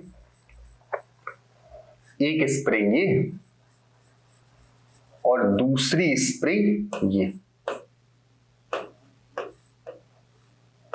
ऐसे इस तरीके से। एक का स्प्रिंग कांस्टेंट था K1 और दूसरे का स्प्रिंग कांस्टेंट था K2, और ये अपनी अपनी नेचुरल लेंथ पर। तो इसकी नेचुरल लेंथ को अब की बार लिख देता हूं L01 और इसको लिख देता हूं L02। अभी तक ये अपनी नेचुरल लेंथ पर है, नो प्रॉब्लम, राइट।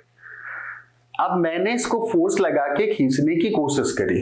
तो जब मैंने इसको फोर्स लगा के खींचने की कोशिश की तो ये तो एलोंगेट हुई होगी, तो कुछ ये एलोंगेट हो गई और कुछ ये एलोंगेट हो गई, और मैंने फोर्स लगाया F।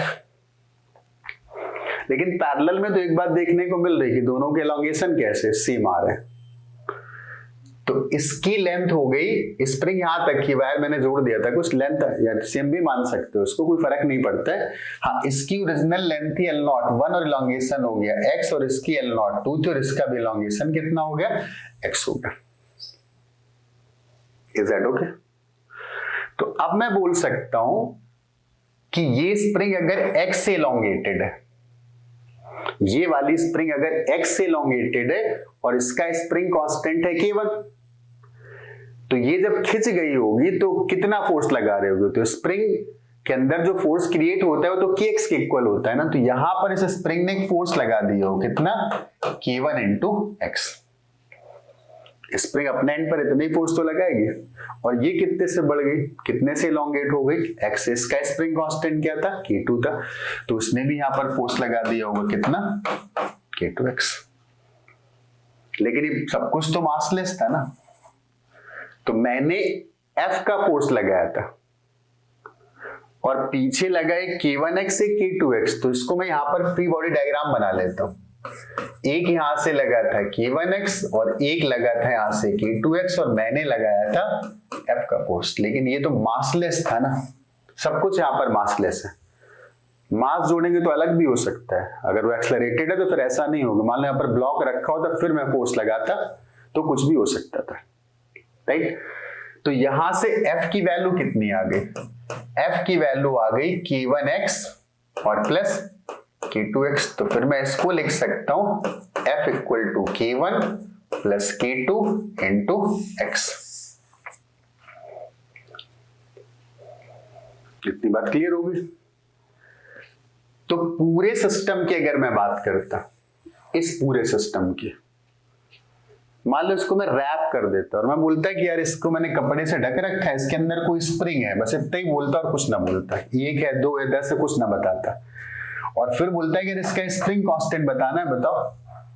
तो तुम बोलते मान लेते इसका स्प्रिंग कांस्टेंट की है, फिर तुम बोलते मैंने एक फोर्स F लगाया तो डिस्प्लेसमेंट इसका X हो गया था, तो हम लोग लिख देते अगर इसके अंदर स्प्रिंग है तो F इक्वल टू Kx। मुझे पता ही नहीं था उसके अंदर 2 हैं, मुझे लगा एक ही होगी, तो इसको बोलते हैं इक्विवेलेंट सिस्टम। इसका जो स्प्रिंग कांस्टेंट आएगा वो इक्विवेलेंट स्प्रिंग कांस्टेंट आएगा। और इसको इससे कर दो कंपेयर, तो इसको इससे अगर कंपेयर कर दोगे तो k की वैल्यू k1 प्लस k2। तो जरूरत पड़ने पर अगर कभी फैक्ट यूज करने पड़ते हैं, फॉर्मूला यूज करना पड़ता है, कर सकते हो, नो डाउट। मतलब दो स्प्रिंग्स अगर पैरेलल में कनेक्टेड है तो उस सिस्टम का जो इक्विवेलेंट स्प्रिंग कांस्टेंट आएगा वो k1 प्लस k2 आएगा। ओके, तीन होती तो क्या होता। अब ये समझ में आ गया कि जब मैंने दो स्प्रिंग से खींचने की कोशिश करी थी तो ज्यादा फोर्स क्यों लगाना पड़ा था, क्योंकि मेरा फोर्स इसके फोर्स को बैलेंस करेगा और दूसरे वाले को बैलेंस करेगा, तो मुझे तो डबल लगाना पड़ेगा ना, मतलब दोनों का मिला करके। तो अगर एक और जोड़ देता है स्प्रिंग तो क्या होता, तीन हो जाती, तो तीनों जो फोर्स लगाते हैं मुझे बैलेंस करना, तभी तो स्प्रिंग का फोर्स बढ़ रहा था, राइट। मेरा फोर्स बढ़ रहा था, मतलब अगर दो स्प्रिंग पैरेलल में तो ज्यादा लगा, तीन लगाता और ज्यादा लगता, एक लगाया तो कम लगा। Is that okay? तो स्प्रिंग कभी पैरेलल में कनेक्टेड डायरेक्ट आंसर देना तो सीधे दे सकते हो। कैसे कि अगर दो है तो k1 प्लस k2 लिख दो, तीन है तो k1 plus k2 plus k3, right. अब इसी क्वेश्चन को मान लो जो पिछला क्वेश्चन किया था उसी से अटैच कर देता। कैसे? वो बोलता है वर्टिकल से ये दो स्प्रिंग्स कनेक्टेड है और इससे एक ब्लॉक लटका दिया। अब बताओ क्या होगा, तो क्या फर्क पड़ता है, या तो इक्विवेलेंट कर लो इसका, तो इक्विवेलेंट इसका मान लो k1 था और इसका क्या था k2, तो इक्विवेलेंट कितना आ गया k1 प्लस k2। फिर हम लोग बोल सकते हैं कि स्प्रिंग x से एलोंगेटेड है तो k1 प्लस k2, ये तो स्प्रिंग कांस्टेंट आ गया, x से मल्टीप्लाई कर दो, स्प्रिंग का फोर्स आ गया, उसने किसको बैलेंस कर लिया, उसने SMG को बैलेंस कर लिया। तीन लगा देता, चार लगा देता और लगा देता, मतलब ऐसा कोई भी केस आता है तो सॉल्व कर सकते हो। ओके, अब बात आती है अगर सीरीज में कनेक्टेड होते तो क्या होता। तो सीरीज में कनेक्टेड थे, मतलब एक स्प्रिंग ऐसी थी और इसके साथ मैंने एक स्प्रिंग को और जोड़ दिया। इसका स्प्रिंग कांस्टेंट था k1 और इसका स्प्रिंग कांस्टेंट था k2। अब इनके साथ कैसे डील करना है, तो पहले हम लोग क्या करते हैं, इस पर फोर्स लगा के एलोंगेट करते हैं। अभी हम लोग मास नहीं जोड़ रहे हैं, अभी केवल फोर्स लगा रहे हैं। तो जब मैंने फोर्स लगाया होगा तो ये सिस्टम ऐसा हो गया होगा, ये फोर्स मैंने लगा दिया, मतलब मैं तो था यहां पर एक्सटर्नल एजेंट, मैं यहां पर एक्सटर्नल एजेंट था, राइट। तो मैं जब ऐसे खींचूंगा तो दोनों स्प्रिंग खींच रही होंगे। Is that okay? अब इसकी नेचुरल लेंथ थी L01 और इसकी नेचुरल लेंथ थी L02। सारी बातें समझ में आ रही होंगी। तो मैं फोर्स लगाऊंगा, दोनों खींचेगी ना थोड़ा थोड़ा, डिपेंड करे किसका स्प्रिंग कांस्टेंट ज्यादा है किसका स्प्रिंग कांस्टेंट कम है। तो मान लो ये वाली स्प्रिंग की लेंथ अब बढ़ करके हो गई L01 प्लस x1, पहले इतनी थी, और इसकी लेंथ बढ़ करके हो गई L02 और प्लस x2। तो अब टोटल लेंथ कितनी होगी, अगर मैं टोटल लेंथ लिखता तो ऐसे लिखता है L01 plus x1 plus L02 plus x2, और पहले टोटल कितनी थी L01 प्लस L02, इसका मतलब स्प्रिंग टोटल कितने से बढ़ गई x1 प्लस x2 से। इसको मैंने मान लिया था कि ये सपोज था x। Spring total system x से इलोंगेट हो चुका है, टोटल सिस्टम x से एलोंगेट हो चुका है, एक स्प्रिंग x1 से एलोंगेट हुई, दूसरी x2 से एलोंगेट हुई है। तो यहां से फिर एक रिलेशन तो लिख सकते हैं ना, इसका एलोंगेशन x1 दूसरे का एलोंगेशन x2, दोनों ऐड हो गए तो टोटल एलोंगेशन के इक्वल आ गया। इस बात में कोई दिक्कत नहीं होनी है, राइट। तो हम लोग क्या करते हैं, यहां से लिखना शुरू करते हैं। इस पॉइंट पर मैंने कितना फोर्स लगाया था, इस पॉइंट पर मैंने फोर्स लगाया था राइट पर, और वो था F एक्सटर्नल, जो भी था इसको मैं F बोल देता हूं, this is equal to F। तो ये चल गया, स्प्रिंग खिंच गई। तो स्प्रिंग जब खिंच गई, स्प्रिंग जब खिंच गई तो इस स्प्रिंग ने उस पर क्या किया, फोर्स लगाना शुरू कर दिया। तो ये वाला पॉइंट तो इसी से जुड़ा था ना, इस वाले स्प्रिंग से, और इसका स्प्रिंग कांस्टेंट कितना था k2। यहां ध्यान सुनना, दूसरी स्प्रिंग का स्प्रिंग कांस्टेंट था k2 और वो कितने से एलोंगेटेड थी, तो वो elongated थी x2 से, तो x2 से elongated स्प्रिंग जिसका स्प्रिंग कांस्टेंट k2 है वो कितना फोर्स लगा सकती, k2 x2 लगा सकती।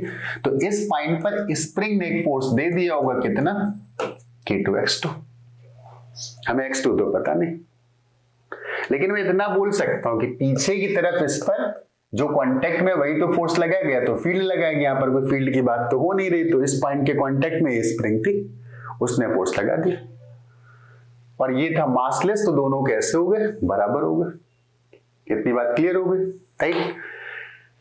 अब x2 हमें नहीं पता था, लेकिन x की वैल्यू हमें दी गई थी।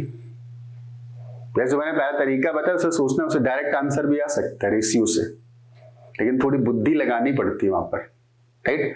और बुद्धि ऐसी चीज होती लगाने से बड़ी होती, जितना हम सोचेंगे उतना ज्यादा ग्रो करते हैं, उतना दिमाग तेज सोचना शुरू करता है। खैर फिलहाल ऐसे जैसे कर रहे हैं वैसे करते हैं। अभी x2 हमें नहीं पता था, हमें तो टोटल x पता था, तो हम लोग क्या करते हैं, ये वाला पॉइंट भी ले लेते हैं। इस वाले पॉइंट पर मैं तुमसे पूछता, मैंने बोला सब मास ले तो सारा फोर्स सब जगह बराबर बराबर डिस्ट्रीब्यूट हुआ होगा, तो ये पॉइंट राइट साइड पर किससे कनेक्टेड है, दूसरी स्प्रिंग से, और लेफ्ट साइड पर किससे कनेक्टेड है, पहली स्प्रिंग से। तो दूसरी स्प्रिंग कितने से एलोंगेटेड है, x2 से।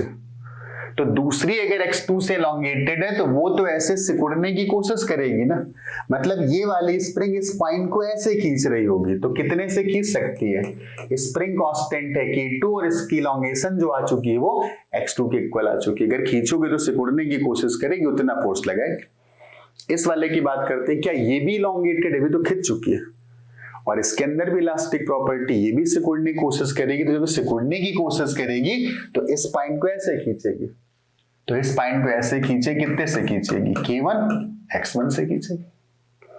But this point is also massless, and on a massless particle total force must be equal to 0। तो इस पर राइट पर लगाया दूसरी स्प्रिंग ने k2 x2, लेफ्ट पर लगाया पहली स्प्रिंग ने k1 x1, and this particle is massless as well as its acceleration is 0, hence total force on the particle is equal to 0। तो यहां से हमें एक रिजल्ट मिल गया, क्या, k1 x1 is equal to k2 x2, और k2 x2 की value थी f के इक्वल। ये भी तो मासलेस था, तो यहां से लिख सकते हैं f equal to k2 x2। सीधे बोलना था यार, सब कुछ मासलेस है, जितना यहां लगाऊंगा वही डिस्ट्रीब्यूट होता चला जाएगा, बट ये जरूर बोल सकता हूं कि ये x2 से एलोंगेटेड है तो उसके अंदर k2 x2 होगा, ये x1 से एलोंगेटेड है तो उसके अंदर k1 x1 होगा। इसका मतलब f equal to k2 x2 equal to k1 x1, क्योंकि जिसके अंदर स्ट्रेस फोर्स क्रिएट होंगे वो सब जगह कैसे होंगे, सेम आ रहे होंगे। अब कुछ बचा नहीं है, हाँ बचा क्या है कि अगर मैं इक्विवेलेंट सिस्टम मान करके कोई फॉर्मूला निकालना चाहता तो इसका इक्विवेलेंट स्प्रिंग कांस्टेंट कितना आएगा, तो वो पार्ट मैं जरूर डिस्कस कर देता हूं। तो मैं अगर बोलता कि मैं इसको एक डब्बे के अंदर बंद कर देता और मैं तुमसे बोलता कि इसके अंदर एक स्प्रिंग है, now calculate the spring constant, तुम बोलते कि मैंने इस पर F का फोर्स लगाया था और इस डब्बे के अंदर जो भी था उसका स्प्रिंग कांस्टेंट था K और उसका एलोंगेशन हो चुका था कितना, X, तो तुम तो ऐसे लिख देते, but what this is called K equivalent. इसके अंदर जो भी है उसका स्प्रिंग कांस्टेंट K इक्विवेलेंट है, तो हमें K इक्विवेलेंट की वैल्यू कैलकुलेट करनी। तो इससे कंपेयर करते तो यहाँ x2 आता है, यहाँ पर x1 आता है, तो काम नहीं बन पाता है। तो क्या किसी तरीके से x1 या x2 को हम लोग x के फॉर्म में लिख सकते हैं, ऑफ कोर्स ये लिखा हुआ है, तो हम लोग सपोज x2 को लिख देते हैं x के फॉर्म में, तो x1 की वैल्यू यहां से लिखते हैं, x1 equal to k2 x2 upon k1, k2 x2 upon k1 और plus x2 is equal to x, right. इससे वैल्यू मैंने यहां पर पुट कर दी, तो यहां से x2 कॉमन ले लोगे, तो x2 कॉमन लोगे तो अंदर बचेगा k2 अपॉन k1 प्लस 1, तो आ जाए k1 plus k2 upon k1, उसको राइट साइड पर ले जाओगे तो that will be k1 x upon k1 plus k2। इस x2 को यहां पर पुट, इस वाले रेशन में पुट कर रहा हूं, इस वाले में, तो f is equal to k2 तो पहले से लिखा था, और x2 को क्या लिख देते, x2 को लिख देते k1 x और अपॉन k1 प्लस k2। इससे इसको कंपेयर कर दो, F equal to this, F equal to this, तो ये वाली जो वैल्यू आ गई वो K इक्विवेलेंट आ गई। तो यहां से हम लोग लिख सकते हैं कि K इक्विवेलेंट, यहां से लिख सकते हैं K equivalent is equal to K1 into K2 upon K1 plus K2। इसको उल्टा करके लिखते हैं ऐसे 1 अपॉन K इक्विवेलेंट। तो इसको ऊपर ले जाओगे, इसको नीचे लाओगे, तो ये बन जाएगा K1 plus K2 upon K1 into K2। This is 1 upon K1 and plus 1 upon K2। कुछ याद है? जैसे कैपेसिटर चल रहा हो, कैपेसिटर में सीरीज में होते थे तो 1 upon C equal to 1 upon C1 plus 1 upon C2। आगे जब मैं इलेक्ट्रोडायनेमिक्स पढ़ाऊंगा तो यहाँ पर सब कोरिलेट कर दूंगा कि capacitor behaves like a spring और वहां पर एक इंडक्टर आएगा, तो ये सब चीजें रिलेट करके वो चीजें पढ़ना बड़ा आसान हो जाएगा। तो दो स्प्रिंग थी, जब सीरीज में कनेक्टेड थी तो ये रिजल्ट आ गया, राइट। और जब पैरेलल में थी तो क्या आता है, K equal to K1 plus K2। But एक सजेशन मेरा है, बुद्धि लगानी पड़ती, लेकिन एक मैं तुमसे कहूंगा जरूर कि ये सब प्रोसेस ना करनी। ये तो कर लिया, सीख लिया, समझ लिया, सब कुछ हो गया। एक बार इत्मीनान से घर में बैठना और फिर डायरेक्टली सोचना, जैसे हम लोगों ने लूप के बारे में बताया था कि डायरेक्टली कैसे आंसर किया जा सकता है। कि अगर हमने डायरेक्ट दो स्प्रिंग को जोड़ दिया तो इक्विवेलेंट स्प्रिंग कांस्टेंट कैसे आ रहा होगा, उसमें थोड़ा सा सोचने की जरूरत है, राइट। फिलहाल ये पार्ट क्लियर हो गया, ओके। स्प्रिंग पैरेलल में कनेक्टेड है, सीरीज में कनेक्टेड है, दो स्प्रिंग, एक स्प्रिंग को कट कर दिया जाए, दो स्प्रिंग को जोड़ ऐसे सकते हो और कट कर सकते हो। कभी बोल सकता है कट करके पैरेलल में जोड़ दो। मैं तुमसे बोलता है कि एक स्प्रिंग लो और उसको दो इक्वल पार्ट में कट करो और फिर उसको पैरेलल में दोनों को जोड़ दो। What will be the spring constant? पहले सोचना, थिंक स्मार्टली। स्मार्ट कोई सोचना नहीं चाहता और तभी लोग स्मार्ट हो नहीं पाते, right. Think smartly and be smart. ठीक है, फॉर्मूला लगा के हो जाएगा यार, ठीक है, मैंने कुछ मना नहीं किया, बिल्कुल हो जाएगा। ये भी तो चलाना जरूरी है, ये तो नहीं तो जंग लग जाएगी इसमें। मैंने तुमसे बोला एक स्प्रिंग लो, उसको दो टुकड़ों में तोड़ दो। एक स्प्रिंग लिया, ये वाली स्प्रिंग, और इसको दो टुकड़े, मान लो पूरी स्प्रिंग थी, राइट, और इसको मैंने बीच से तोड़ दिया और फिर पैरेलल में जोड़ दिया। And now we have to tell what is the spring constant and we don't have to use formula। वो तो आंसर दे ही देगा, कोई प्रॉब्लम नहीं, हम लोगों ने डिस्कस कर लिया है। लॉजिक से कैसे करते, मतलब क्वेश्चन में बता रहा हूं मैंने क्या पूछा है तुमसे। मैंने बोला एक स्प्रिंग लो, ले ली, इसको दो टुकड़ों में ब्रेक कर दो, कर दिया, ऐसे काट दिया इसको, और फिर मैंने बोला कि इन दोनों को पैरेलल में जोड़ दो। तो पैरेलल हम लोग ऐसे भी जोड़ सकते हैं, ऐसे एक दूसरे के ऊपर ऐसे फिट कर दिया, राइट। जैसे इसी को लेता, थोड़ा बड़ी होती तो ऐसे दबाते, इसके लूप्स अपने आप जुड़ जाते हैं। ऐसे जोड़ो, कहने का तरीका है या कह सकते हो आदत है ना, कन्वेंशनल चीजें, इनर्शिया की नहीं, वैसे ही देखना चाह रहा हूं। मैंने बोला ऐसे जोड़ दो, तोड़ दो दो टुकड़ों में, फिर जोड़ दो पैरेलल में। इसका स्प्रिंग कांस्टेंट क्या है ये पूछना था। We don't have to use formula, direct बताना है, राइट। सोचते हैं उस लॉजिक से जो लॉजिक मैंने स्टार्टिंग में डिस्कस किया था। तो मैं बोलता इतनी बड़ी स्प्रिंग थी और मैं इस पर F का फोर्स लगाता, ऐसे सोच रहे बहुत गंभीरता, बहुत अच्छे सोच रहे, ऊपर देखते हैं ऐसे करके, मैं इस पर F का फोर्स लगाता तो ये खिंचती तो हर लूप में थोड़ा थोड़ा थोड़ा थोड़ा थोड़ा थोड़ा गैप आता, वो सारे गैप जुड़ जाते तो एक टोटल एलोंगेशन आ जाता है x। फिर उसने बोला ठीक है उतना ही फोर्स लगाएंगे लेकिन स्प्रिंग को कर देंगे आधा। जब उतने ही फोर्स लगाएंगे तो हर गैप में उतना एलोंगेशन आएगा, लेकिन अब लूप तो हो गया आधे, इसका मतलब एलोंगेशन भी आधा, लेकिन फोर्स तो उतना ही था और एलोंगेशन आधा होगा, इसका मतलब स्प्रिंग कांस्टेंट डबल होगा क्योंकि F equal to kx। Yes, ये k, ये 2k और ये 2k, ओके ठीक है। इन दोनों का 2k आ गया। फॉर्मूला लगाना है, ऐसे सोचना है। अब इस पर आते हैं, कैसे सोचेंगे? उतने ही फोर्स लगाना है। कितना कितना? उतना जितना पहले लगाया था, उतना ही फोर्स लगाना था। तो हर लूप में उतना उतना उतना इलॉन्गेशन आएगा, राइट? लेकिन उसने भी सोचा कि यार इस पर अगर उतना ही फोर्स लगाएंगे तो आधा इसको जाएगा और आधा इसको जाएगा। फोर्स उतना ही लगाना है, आधा इसको जाएगा, आधा इसको जाएगा।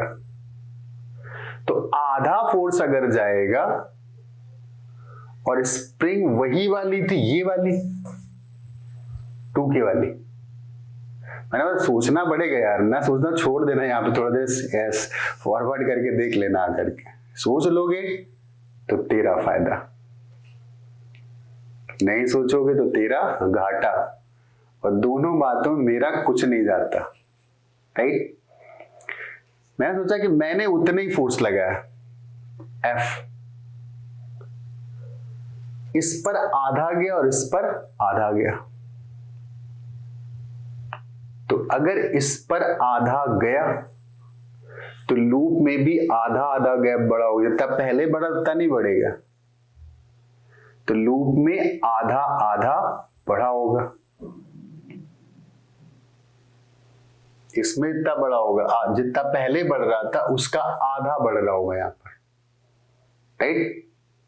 तो फोर्स हो गया आधा और डिस्प्लेसमेंट भी हर लूप का आधा आधा। ज्यादा ज्यादा प्रेशर पड़ रहा है दिमाग पे ना, चाहो तो होल्ड करके देख सकते हो उसको, एक बार होल्ड करके सोचो, फिर मैं तो बताने वाला हूं ही। ओके चलो सोच लिया होगा। ओके सोचते हैं, ये कितना था? 2k, मतलब ये वाली स्प्रिंग थी जिसका स्प्रिंग कांस्टेंट था 2k। तो अगर मैं इस पर बोलता कि मैंने F का फोर्स लगाया, तो अगर F का फोर्स मैंने लगाया तो 2k स्प्रिंग कांस्टेंट था और सपोज इलॉन्गेशन हो गया, फॉर एग्जांपल, मतलब इसके लिए मैं सोच रहा था, तो x का इलॉन्गेशन था तब जब F का फोर्स लगाया था। अब सुनना ध्यान से, ऐसे ऐसे हमने दो जोड़ दिए तो हमारा फोर्स तो आधा आधा चला गया दोनों में। तो फोर्स आधा होगा तो इलॉन्गेशन भी तो आधा हो जाएगा, मतलब इसका इलॉन्गेशन अकेले खींचता तो उसका आधा आएगा, लेकिन हमने क्या किया, फोर्स वही लगाया F और इलॉन्गेशन उसका हो गया आधा, लेकिन फोर्स वही था। तो वही फोर्स रखने के लिए क्या करना होगा, इसको मैं 2 गुना कर देना होगा, तभी तो ये कैंसिल होकर के फिर 2kx आएगा। इसका मतलब इसका कितना आ जाएगा, इसका स्प्रिंग कांस्टेंट इस सिस्टम का आ जाएगा 4k। सीधे बोल सकते थे कि जब मैंने कट किया, राइट, तो 2k हो गया। अब ये मत सोच, सवाल पूछते तो बहुत से लोग क्या करते हैं, जोड़ो फिर उसका सीरीज मानो, फिर क्यों टाइम वेस्ट कर रहा है, अब डायरेक्टली आ रहा है तो सीधे बोलो ना। अब ऐसे सोचना चाहिए था कि F is proportional to x, तो F is equal to kx। F is proportional to x, तो F इक्वल टू kx। अगर फोर्स लगाने पर हमारा इलॉन्गेशन आधा हो गया तो स्प्रिंग कांस्टेंट इसका मतलब डबल हो गया, राइट? अगर हमारे फोर्स लगाने पर इलॉन्गेशन डबल हो गया तो स्प्रिंग कांस्टेंट आधा हो गया। तो यहां पर वही सोचना चाहिए था कि मैंने अगर F का फोर्स लगाया तो एक स्प्रिंग हो गया F/2 का, तो अगर आधा फोर्स गया तो इलॉन्गेशन भी तो आधा होगा, तो उतना ही फोर्स लगाने पर अगर हाफ इलॉन्गेशन हो रहा है तो इस स्प्रिंग का स्प्रिंग कांस्टेंट अगर 2k था तो उसका जो आ रहा होगा, कितना आ रहा होगा, वो तो 4k, स्प्रिंग कांस्टेंट डबल हो गया होगा। तो ये केक हमें एक ओवरव्यू देता है स्प्रिंग्स का, राइट, कि स्प्रिंग के अंदर कैसे कैसे हमें डील करना होता है, स्प्रिंग कैसे खिंचती, स्टिफनेस बड़ा होने का क्या मतलब होता है। तो ये तो हो गया सीरीज और पैरेलल का केस, राइट। अब कुछ एग्जांपल्स और करते हैं, राइट। मान लो हम लोग क्या करते, एक एग्जांपल ऐसे लेते हैं कि छत से एक स्प्रिंग लटका दी, फिर इससे एक मास लटका दिया, फिर इससे एक स्प्रिंग लटका दी, और फिर इससे एक मास लटका दिया m2। अब हम लोग मोशन पे नहीं जा रहे, मतलब सब कुछ रेस्ट पर है, राइट, सारी चीजें रेस्ट पर है, m1 m2 सब रेस्ट पर है। तो रेस्ट पर है तो फोर्स बैलेंस कर लो, इसका स्प्रिंग कांस्टेंट था k1 और इसका स्प्रिंग कांस्टेंट था k2। तो इस स्प्रिंग का एलोंगेशन सपोज x2 था और इस स्प्रिंग का एलोंगेशन x1 था। तो मैं तुमसे क्विक आंसर पूछता, कुछ आंसर्स पूछ रहा हूं, डायरेक्ट बताना। मैं तुमसे पूछता ऊपर वाली स्प्रिंग का एलोंगेशन क्या आ रहा होगा, ऊपर वाली स्प्रिंग का क्या एलोंगेशन, x1 की वैल्यू क्या आ रही होगी। तो बहुत से लोग बहुत तरीके इस्तेमाल करते हैं, टाइम वेस्टिंग होता है टोटल की, ठीक है इसका फोर्स बैलेंस लिखो फिर इसका फोर्स बैलेंस लिखो फिर दोनों को सॉल्व करो, ऐसा कुछ मत करो, ऐसे सीधे बोलो ना। कैसे? ऐसे ऐसे बोलो कि हम इतने को अपना सिस्टम मान लें। इस सिस्टम के अंदर एक m1 था, एक m2 था और एक स्प्रिंग थी। स्प्रिंग के पास मास होता नहीं, तो इस सिस्टम का टोटल मास कितना हो गया, m1 प्लस m2। तो इस सिस्टम पर नीचे की तरफ जो टोटल फोर्स लगा होगा कितना, m1 प्लस m2 इंटू जी। इस सिस्टम पर नीचे फोर्स लगा हुआ कितना, m1 प्लस m2 इंटू जी। लेकिन ये सिस्टम कैसा है, ये सिस्टम तो रेस्ट पर था, हमने पहले ही माना था। तो ये सिस्टम अगर रेस्ट पर है तो इस पर टोटल फोर्स 0 होना चाहिए। सिस्टम पर ऊपर किसने लगाया होगा, स्प्रिंग जोड़ी उसी ने लगाया होगा, और उसका एलोंगेशन कितना था x1, उसका स्प्रिंग कांस्टेंट कितना था k1, तो सीधे लिख दो k1 इंटू x1। तो यहां से x1 की सीधे वैल्यू आ गई कितना, m1 प्लस m2 इंटू जी अपॉन k1। जितने मास लटकाते जाओगे सारा लोड तो यही बढ़ेगा, आकर के वही केस होगा कि ब्लॉक से ब्लॉक जोड़ते चले जाओ, पर देखने को अलग हो गया कि मैंने यहां पर क्या किया, मैंने यहां पर स्प्रिंग जोड़ दी है, राइट। अब पूछता है इसका एलोंगेशन कितना आएगा, तो क्या दिक्कत थी, इसको सिस्टम मान लेते। m2 मेरा सिस्टम है तो m2 पर ग्रेविटी का फोर्स कितना लगा होगा, m2g। और ये अगर x2 से एलोंगेटेड इसका स्प्रिंग कांस्टेंट k2 है तो स्प्रिंग ने इस ब्लॉक पर ऊपर एक फोर्स लगा दिया होगा कितना, k2x2। तो यहां से k2x2 की जो वैल्यू आ जाएगी वो आ जाएगी m2g। तो x2 की जो वैल्यू आ गई वो m2g अपॉन k2। मतलब कुछ वैसे ही रिजल्ट नहीं, तब तक जब तक सब रेस्ट पर। जब मूव करने लगेंगे तो प्रॉब्लम चेंज होगी, फिर हम लोग इस बात को पढ़ेंगे, इसमें वर्क एनर्जी थ्योरम में पढ़ेंगे, राइट। एक केस ऐसे सॉल्व कर सकते हैं, बहुत टाइप के केसेस यहाँ पर आते हैं। अब ऐसे एक और सिंपल सा केस लेता मैं कि मेरे पास दो वॉल्स हैं इस तरीके से, और एक स्प्रिंग यहां पर थी, लेकिन अब की बार बी से मैंने क्या किया, एक ब्लॉक लगा दिया और एक स्प्रिंग यहां पर कनेक्ट कर दी। इसका स्प्रिंग कांस्टेंट k1 था और इसका स्प्रिंग कांस्टेंट k2 था, राइट। ये वॉल ऐसा कुछ है, ओके, दिख रहा होगा। मैं बोलता कैसी है, सीरीज की पैरेलल, वैसे कोई मतलब नहीं होता, रिजल्ट आएगा सीरीज दिख रहा होगा बट पैरेलल में। सीरीज का मतलब स्प्रिंग से स्प्रिंग को जोड़ना होता है, बट बीच में ब्लॉक लगा हुआ है। मैं इतना कहता कि दोनों नेचुरल लेंथ पर हैं और फिर मैंने इस ब्लॉक को राइट साइड पर खिसका दिया। तो खिसका दिया तो राइट वाली स्प्रिंग कंप्रेस होगी, लेफ्ट वाली स्प्रिंग एलोंगेट हो गई। तो इसकी लेंथ पहले थी L1 और इसकी थी L2, तो ये हो गई L1 प्लस एक्स, और जितना ये आगे चला होगा उतने से इसको कंप्रेस कर दिया होगा, तो ये कितनी हो गई, L2 माइनस एक्स। तो कौन सी स्प्रिंग कंप्रेस्ड है, राइट वाली, और कौन सी स्प्रिंग एलोंगेटेड है, लेफ्ट वाली। तो जो स्प्रिंग कंप्रेस्ड है वो क्या करेगी, खुलने की कोशिश करेगी। तो ये वाली स्प्रिंग इस ब्लॉक पर ऐसे फोर्स लगाएगी, तो राइट साइड की स्प्रिंग ने इस पर जो फोर्स लगाया होगा वो लेफ्ट साइड पर, उसका स्प्रिंग कांस्टेंट कितना था, k2, और उसका कंप्रेशन कितना था, x। लेफ्ट वाली स्प्रिंग कैसे फोर्स लगाएगी, वो तो खिंच गई है, तो अगर वो खिंच गई है तो वो भी खींचेगी, वो तो वापस आने की कोशिश करेगी ना। तो इस ब्लॉक पर लेफ्ट वाली स्प्रिंग भी इधर फोर्स लगाएगी, उसका स्प्रिंग कांस्टेंट था k1 लेकिन एलोंगेशन था उसके पास और वो था x। तो दोनों फोर्स कैसे हो गए, पहले इसका मतलब इस समय इस पर जो टोटल फोर्स लग रहा होगा वो टोटल फोर्स लग रहा होगा k1x plus k2x and that is equal to k1 plus k2x। इतना फोर्स लग रहा होगा, ठीक। इतनी बात क्लियर होगी। इसके बहुत अच्छे एप्लीकेशंस आएंगे स्प्रिंग के जब हम लोग वर्क एनर्जी थ्योरम पढ़ेंगे। तो ऐसे हम लोग स्प्रिंग्स के साथ डील करते हैं, राइट। अब ऐसे केस और कर देता है कि अगर स्प्रिंग इंक्लाइन पर रखी होती तो क्या होता।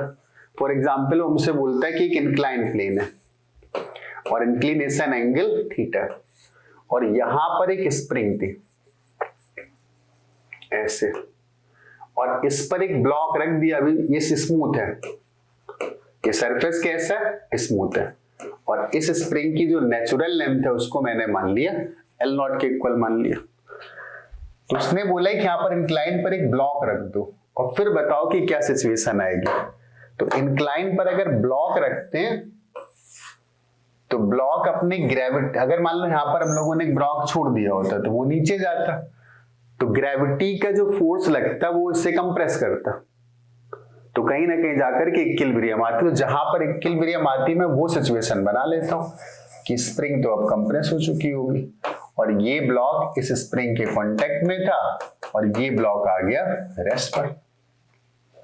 इस स्प्रिंग का स्प्रिंग कांस्टेंट था K, और पहले लेंथ L0 थी और अब लेंथ हो गई L0 माइनस x, मतलब स्प्रिंग की लेंथ घट गई, तो घट गई तो क्या स्प्रिंग कंप्रेस हो गई। हाँ, स्प्रिंग कंप्रेस हो गई, और स्प्रिंग अगर कंप्रेस हो गई x से तो स्प्रिंग क्या करेगी, फोर्स लगाएगी, तो स्प्रिंग तो खुलने की कोशिश करेगी ना। तो स्प्रिंग ने जो इस ब्लॉक पर फोर्स दे दिया होगा वो ऐसे दे दिया होगा अप द इंक्लाइन kx। लेकिन इस ब्लॉक पर जो ग्रेविटी का फोर्स लगा था वो किधर था, नीचे, तो उस फोर्स का एक कंपोनेंट इधर आएगा mg cos थीटा। ये वाला एंगल तो हम लोगों ने थीटा माना था ना, तो mg cos थीटा इधर आ गया, दूसरा कंपोनेंट इधर आता है। हम लोग पढ़ चुके हैं फोर्स कॉन्सेप्ट में mg, एक मिनट, ये mg sin थीटा आता है। ये वाला जो कंपोनेंट था वो mg sin थीटा, और ये कितना था, mg cos थीटा। तो mg cos थीटा ने नॉर्मल फोर्स क्रिएट किया होगा, दोनों ने आपस में एक दूसरे को कैंसिल कर लिया होगा।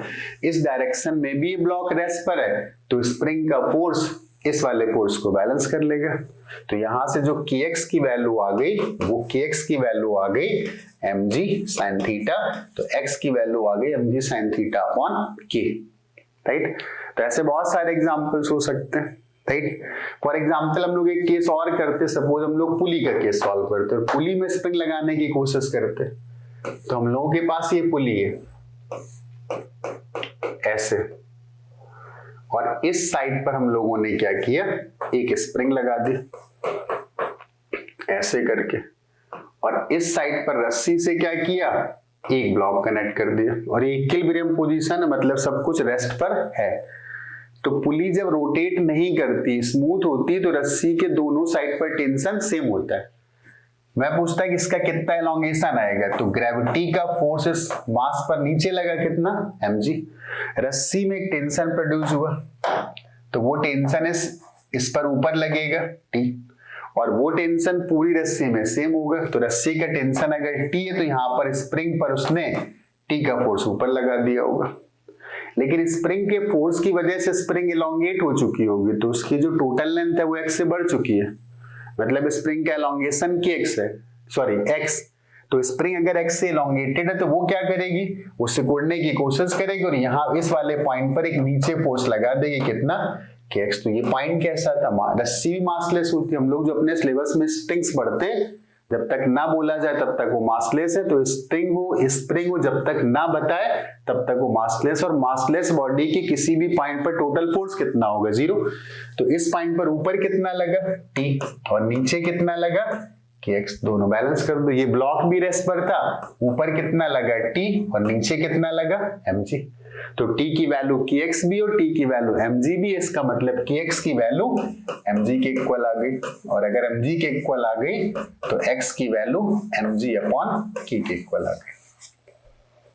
तो इस स्प्रिंग में जो एलोंगेशन आ चुका होगा वो mg अपॉन k के इक्वल आ चुका होगा, राइट। फर्दर थोड़ा सा इंक्रीज करते हैं, मतलब एक्सटेंड करते हैं, इस प्रॉब्लम को एक्सटेंड करते हैं। मान लो मैं एक प्रॉब्लम ऐसे बनाता, एक पुली थी रेस्ट पर थी, यहां पर भी एक स्प्रिंग लगी थी और यहां से एक ब्लॉक लटका था, इस साइड पर भी एक स्प्रिंग लगी थी और एक स्प्रिंग और लगी थी, और फिर ये था ग्राउंड से कनेक्टेड थी। इसका स्प्रिंग कांस्टेंट था के, सबके स्प्रिंग कांस्टेंट हम लोग मान लेते हैं के इक्वल। अब बताते कि क्या क्या इंक्रीमेंट्स आ रहे होंगे लेंथ में। जैसे हम लोगों ने पहले कैलकुलेट किया कि कितना इंक्रीमेंट आ रहा होगा, एक्स की वैल्यू कितनी आ रही होगी। तो यहां पर एक्चुअली 3 स्प्रिंग्स हैं, तो कैसे सोचा जाए।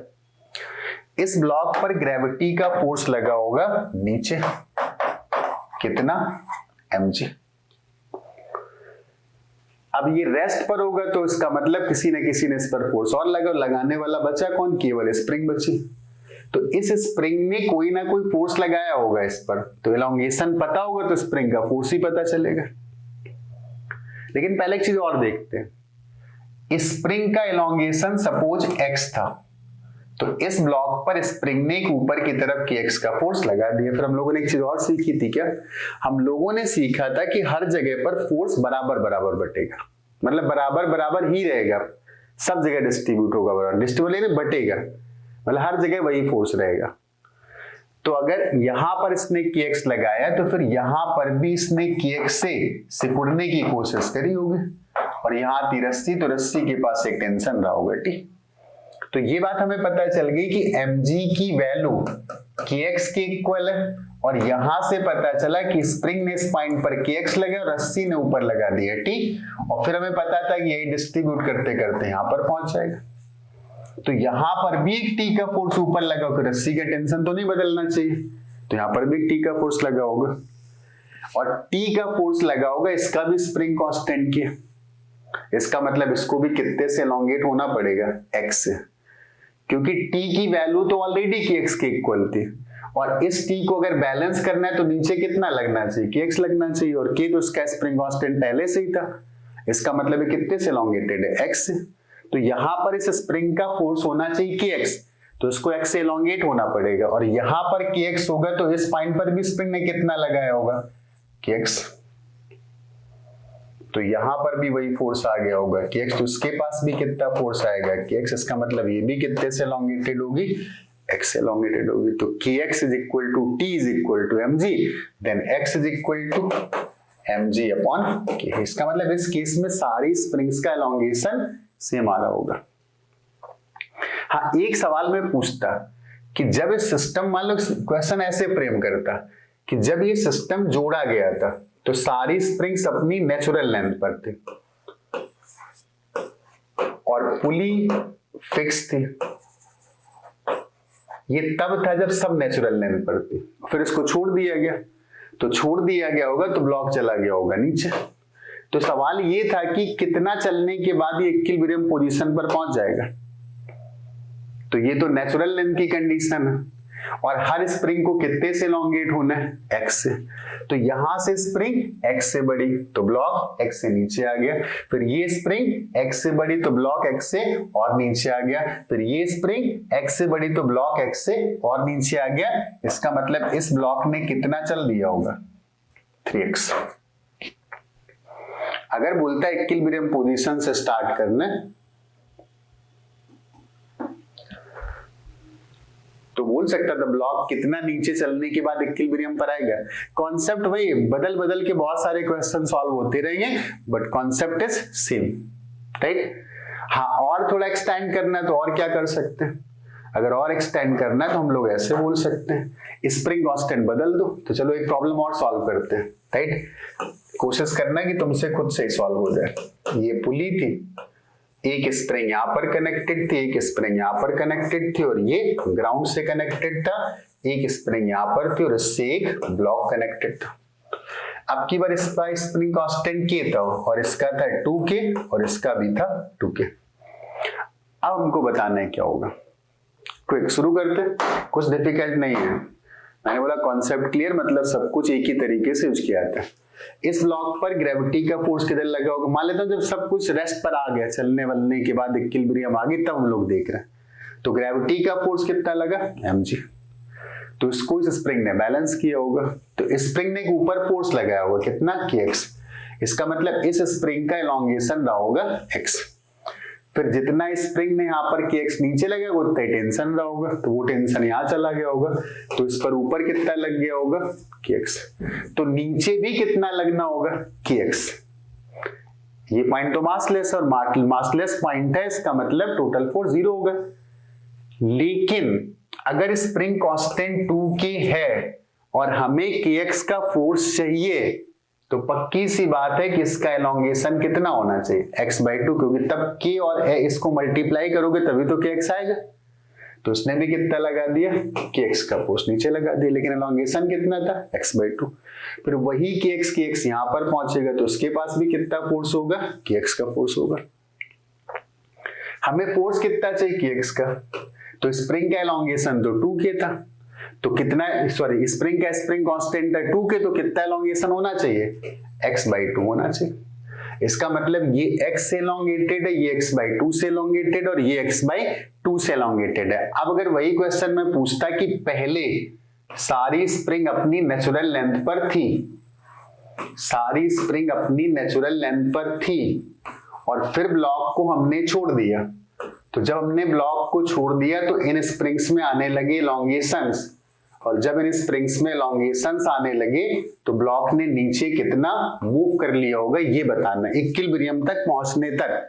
तो मैं क्या बोलता, ये स्प्रिंग x से बढ़ गई होगी, ये स्प्रिंग कितने से बढ़ गई होगी, x से, तो ब्लॉक x नीचे गया होगा। ये x/2 से बढ़ गई होगी तो भी ब्लॉक कितना गया होगा, x नीचे, और ये x/2 से बढ़ गई होगी तो भी ब्लॉक कितना गया होगा, x नीचे गया होगा। इसका मतलब x + x/2 + x/2 = 2x, तो ये ब्लॉक कितना नीचे चला गया होगा, 2x।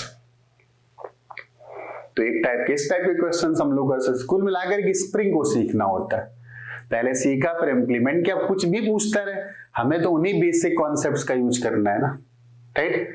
स्प्रिंग से रिलेटेड, तो स्प्रिंग से रिलेटेड और बहुत सारे केसेस होते हैं, राइट। एक केस और समझाता हूं जो बहुत जरूरी है। मेरे पास एक स्प्रिंग है, मेरे पास क्या है, मेरे पास और भी है, एक ही नहीं है। मेरे पास एक स्प्रिंग है, मैंने तुमसे बोला कि तुम आओ इधर, इस स्प्रिंग को तुम खींचो, इस स्प्रिंग को तुम खींचो, और इस साइड से इसी स्प्रिंग को मैं खींचता हूं, ठीक। मैंने बोला इस स्प्रिंग को तुम इधर खींचो और मैं इधर खींचता हूं। सुनना मेरी बात को ध्यान से। मैंने बोला कि तुम 5 न्यूटन का, मैंने 5 न्यूटन का फोर्स लगा दिया और तुम 10 का लगाना। करोगे काम, कर पाओगे? क्या प्रॉब्लम है? क्या ऐसा पॉसिबल है कि मैं 5 का लगाऊं और तुम 10 का लगा ले दो? मान लिया तुम बहुत ताकतवर हो, मुझसे बहुत ताकतवर हो, लगा ले जाओगे? नो। क्यों? Spring is massless and total force on the spring must be equal to 0। तो मैं जितना लगाऊंगा तुम उतने ही लगा सकते हो। मैं 5 लगाऊंगा तो तुम 5 लगाओगे। फिर वो तुमसे बोलता है मैंने अपना फोर्स हटा दिया, अब मैं इस पर कोई फोर्स नहीं लगा रहा हूं, अब तुम 5 ही लगा के दिखाओ, तो क्या लगा लोगे? नो। स्प्रिंग जब खींचने तो पता है क्या करते हैं, दोनों तरफ से पकड़ना पड़ता है, एक तरफ से नहीं, दोनों तरफ से, और बराबर फोर्स लगता है। ये तो खैर मास मासलेस की बात कर रहा हूं, तब भी इसमें दोनों तरफ से खींचना पड़ेगा। इसका मतलब स्प्रिंग के दोनों एंड पर फोर्स की वैल्यू कैसी आएगी? सेम आएगी। जैसे धागा होता है, धागा तोड़ना है, मान लो मैं बोलता मेरे पास से कोई एक वायर है, राइट, तोड़ूंगा तो नहीं इसको, यार ये सब माइक है, अब इसको तोड़ना है तो क्या ऐसे एक तरफ से लगा लूंगा? नहीं, तो क्या करूंगा, ऐसे तो नहीं टूट रहा है, खूब चला लो, जबकि मां से थोड़ा बहुत लग भी रहा है। तोड़ना होगा तो ऐसे पकड़ना पड़ता है, फिर ऐसे, क्योंकि धागा भी कैसा है, मासलेस, तो सर नेट फोर्स कितना हो, जितना मैं इधर लगाऊंगा उतने ही इधर लगाऊंगा। मासलेस बॉडी पर कोई फोर्स नहीं आ सकता, इसका मतलब अगर फोर्स लगाना है तो कम से कम 2 फोर्स चाहिए, दोनों डायरेक्शंस में अपोजिट और मैग्नीट्यूड में सेम होने चाहिए, तभी उस पर नेट फोर्स की वैल्यू 0 आएगी। तो जितना इस तरफ से लगाएंगे उतने ही इस तरफ से भी लगाएंगे, राइट। तो एक स्प्रिंग का केस ये हो गया। तो वर्टिकल स्प्रिंग भी हो गई, वर्टिकल ऊपर जोड़ दिया, वर्टिकल नीचे जोड़ दिया, इंक्लाइन पर रख दिया, पुली पर भी लटका दिया, राइट। बहुत सारे स्प्रिंग हो। बाकी हम लोग एसएसएम में तो पढ़ ही रहे हैं कि स्प्रिंग से एक ब्लॉक कनेक्ट कर दिया और वो क्या करता है, सिंपल हार्मोनिक मोशन करता है। तो ये तो हम लोगों के स्प्रिंग के वो केसेस हो गए जिनको हम लोगों ने फोर्सेस से जस्टिफाई किया है। जब वर्क एनर्जी थ्योरम पढ़ेंगे तो इनके बहुत अच्छे अच्छे एप्लीकेशंस आएंगे। तो जब वो पढ़ेंगे तब कंप्लीट होगा स्प्रिंग। स्प्रिंग का बेसिक पार्ट कंप्लीट हुआ कि उसके अंदर फोर्स क्या होता है और फोर्स से रिलेटेड क्या क्या एप्लीकेशंस होती है।